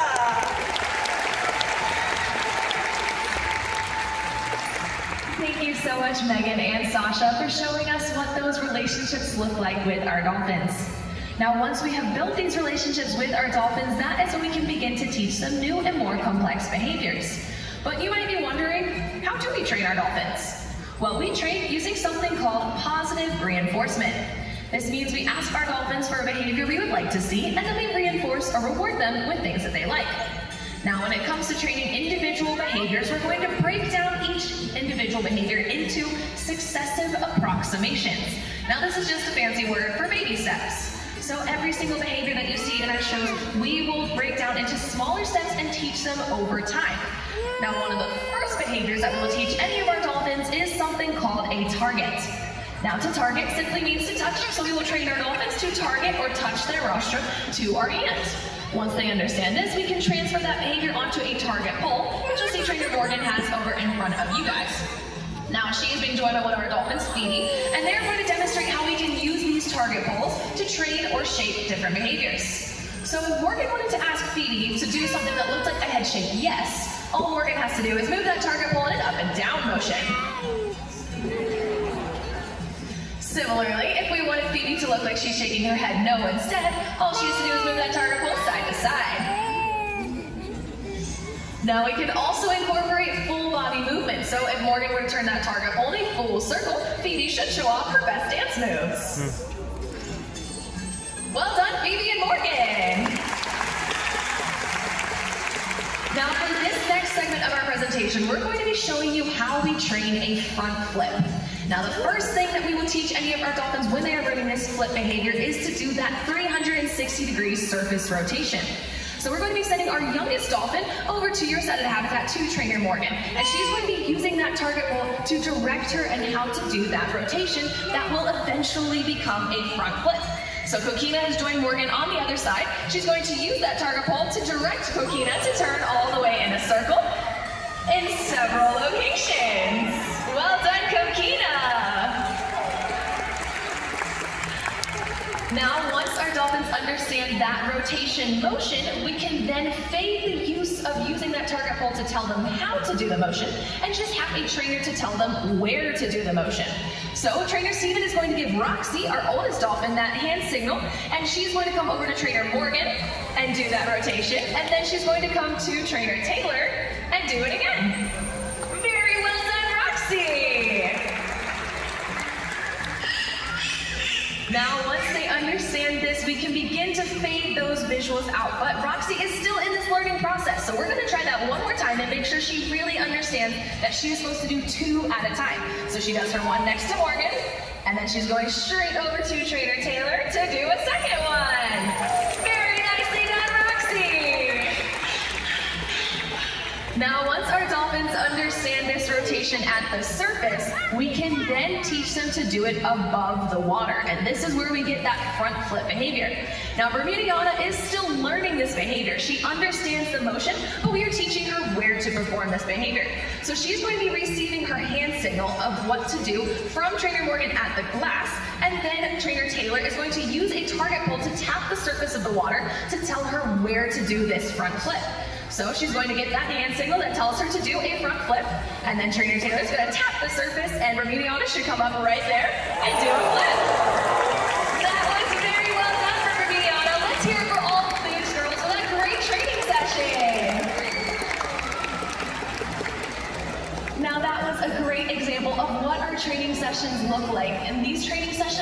super important for our dolphins, because not only is it where we teach them all these incredible behaviors that we can show you, but this is also a great way of providing them with physical exercise, as we ask them to swim really fast or to jump out of the water, as well as mental exercise as they learn these different behaviors. We have found that our dolphins really find that learning process for these behaviors really reinforcing. But this is just one of the many different types of sessions that we can do with our dolphins throughout the day to make sure that every day is fun and different for them. We can also have play sessions where we just allow them to interact with their favorite toys like basketballs, footballs, buoys, and hula hoops. We can also have relationship building sessions like the one on the side that you got to see with Sasha, or even where we get into the water with our dolphins to build up those relationships even further. And then we can have husbandry sessions. Now these are some of the most important sessions we can have with our dolphins because this is where we teach them to voluntarily participate in their own healthcare. Our dolphins are trained to allow us to give them full body exams as well as to take voluntary samples from them, including a blood draw. Now we can train all of these incredible behaviors that you've seen here today and so much more because dolphins are some of the smartest animals on the planet. Here at Georgia Aquarium, we share our passion for our animals with all of you, our guests, in the hopes that it will inspire you to preserve the world that we all share. We believe that it's our responsibility to protect these animals, now and for future generations yet to come. With that being said, we'd like to take one final opportunity to demonstrate for you all the grace, beauty, and athleticism of these amazing bottlenose dolphins.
Georgia Aquarium.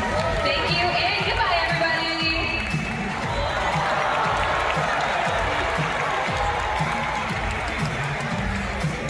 Thank you for joining us for Dolphins in Depth. Please remember to collect your personal belongings and watch your step as you exit, as the stairs and floor could be slippery. For the health and safety of our animals, please do not reach over the acrylic barrier. Thank you, and enjoy the rest of your day here at Georgia Aquarium.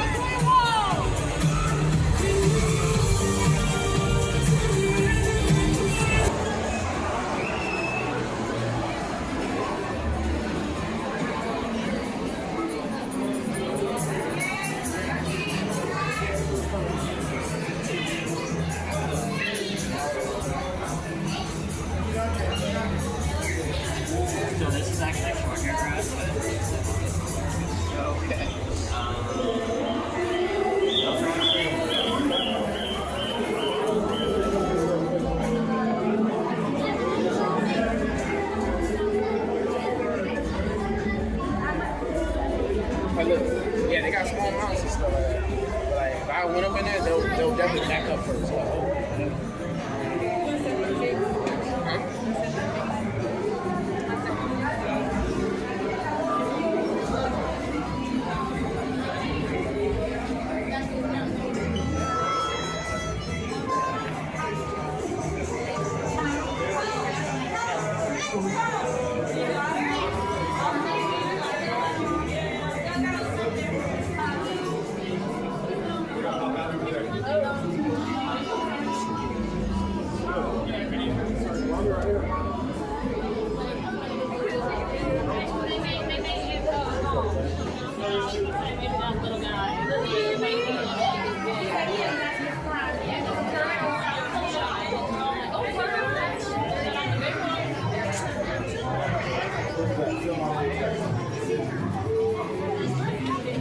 I feed these to the road.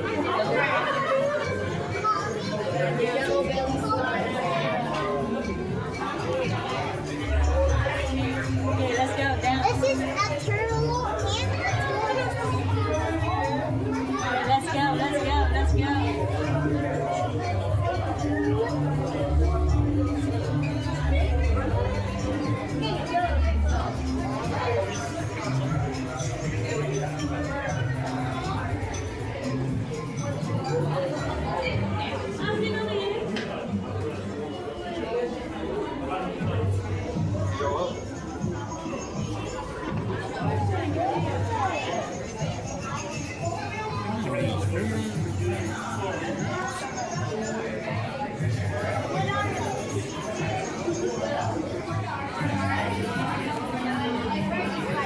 Red on the bottom, and it's okay.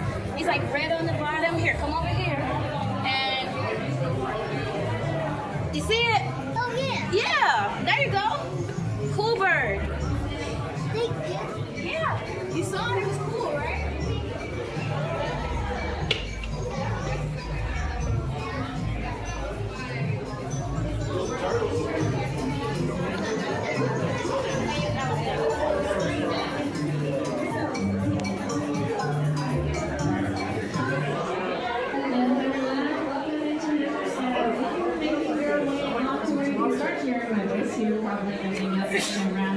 What we call African fish. So we really started off on the South American side, traveling in foreign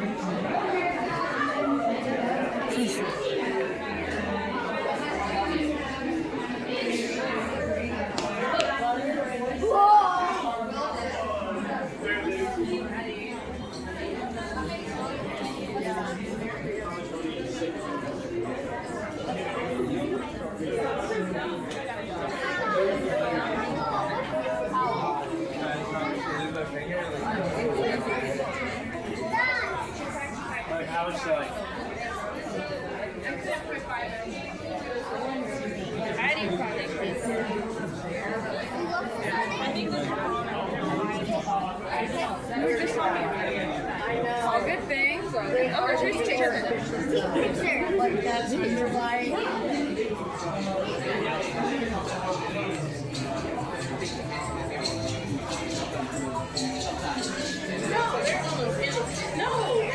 So they're in the aquarium right now.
Hello, friends, and welcome to Voyager.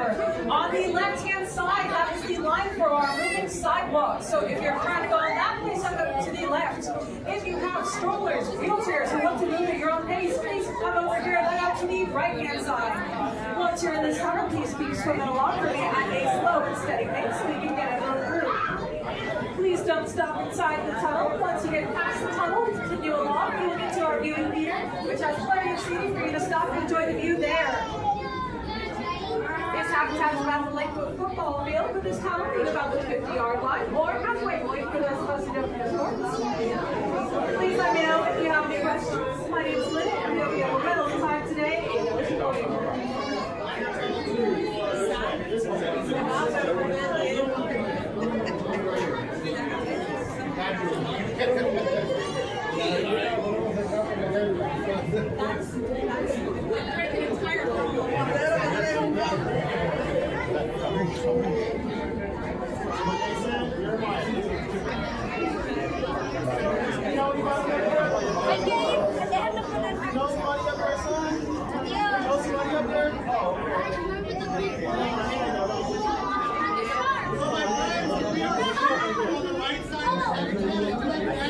Here you are. Please form two lines. On the left for our moving sidewalk. If you want to remain on the pace and you have a stroller or wheelchair,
They can't be on this, they can't be on here.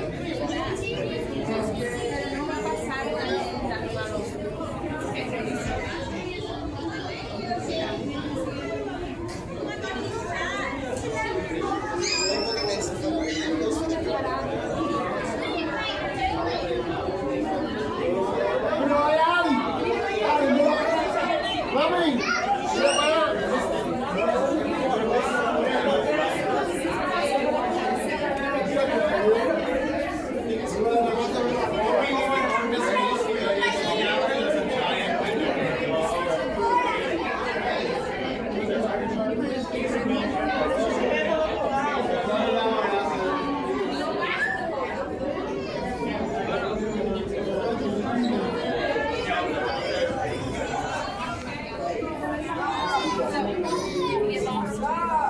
he venido y él ha pasado sin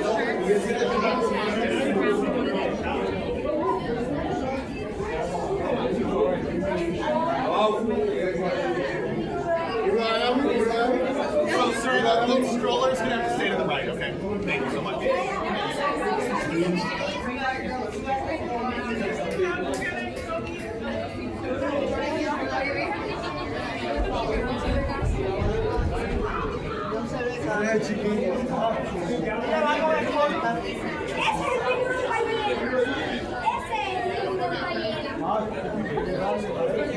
Now, folks, you'll also get a great view of the whale shark, and even better view of him is going to be at the end of the gallery. There's our giant theater window. You'll be able to see him there too. Sí, lo puedes ver. Al final de la galería.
Oh, there's a big swimming.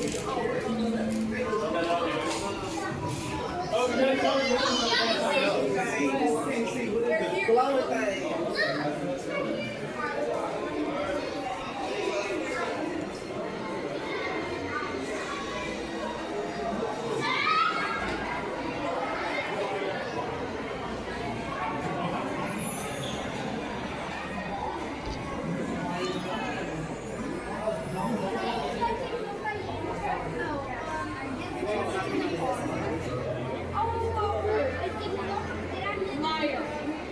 There's so many people, so we have to wait our turn and stay with my daddy, okay? Everyone else also wants to see the same stuff.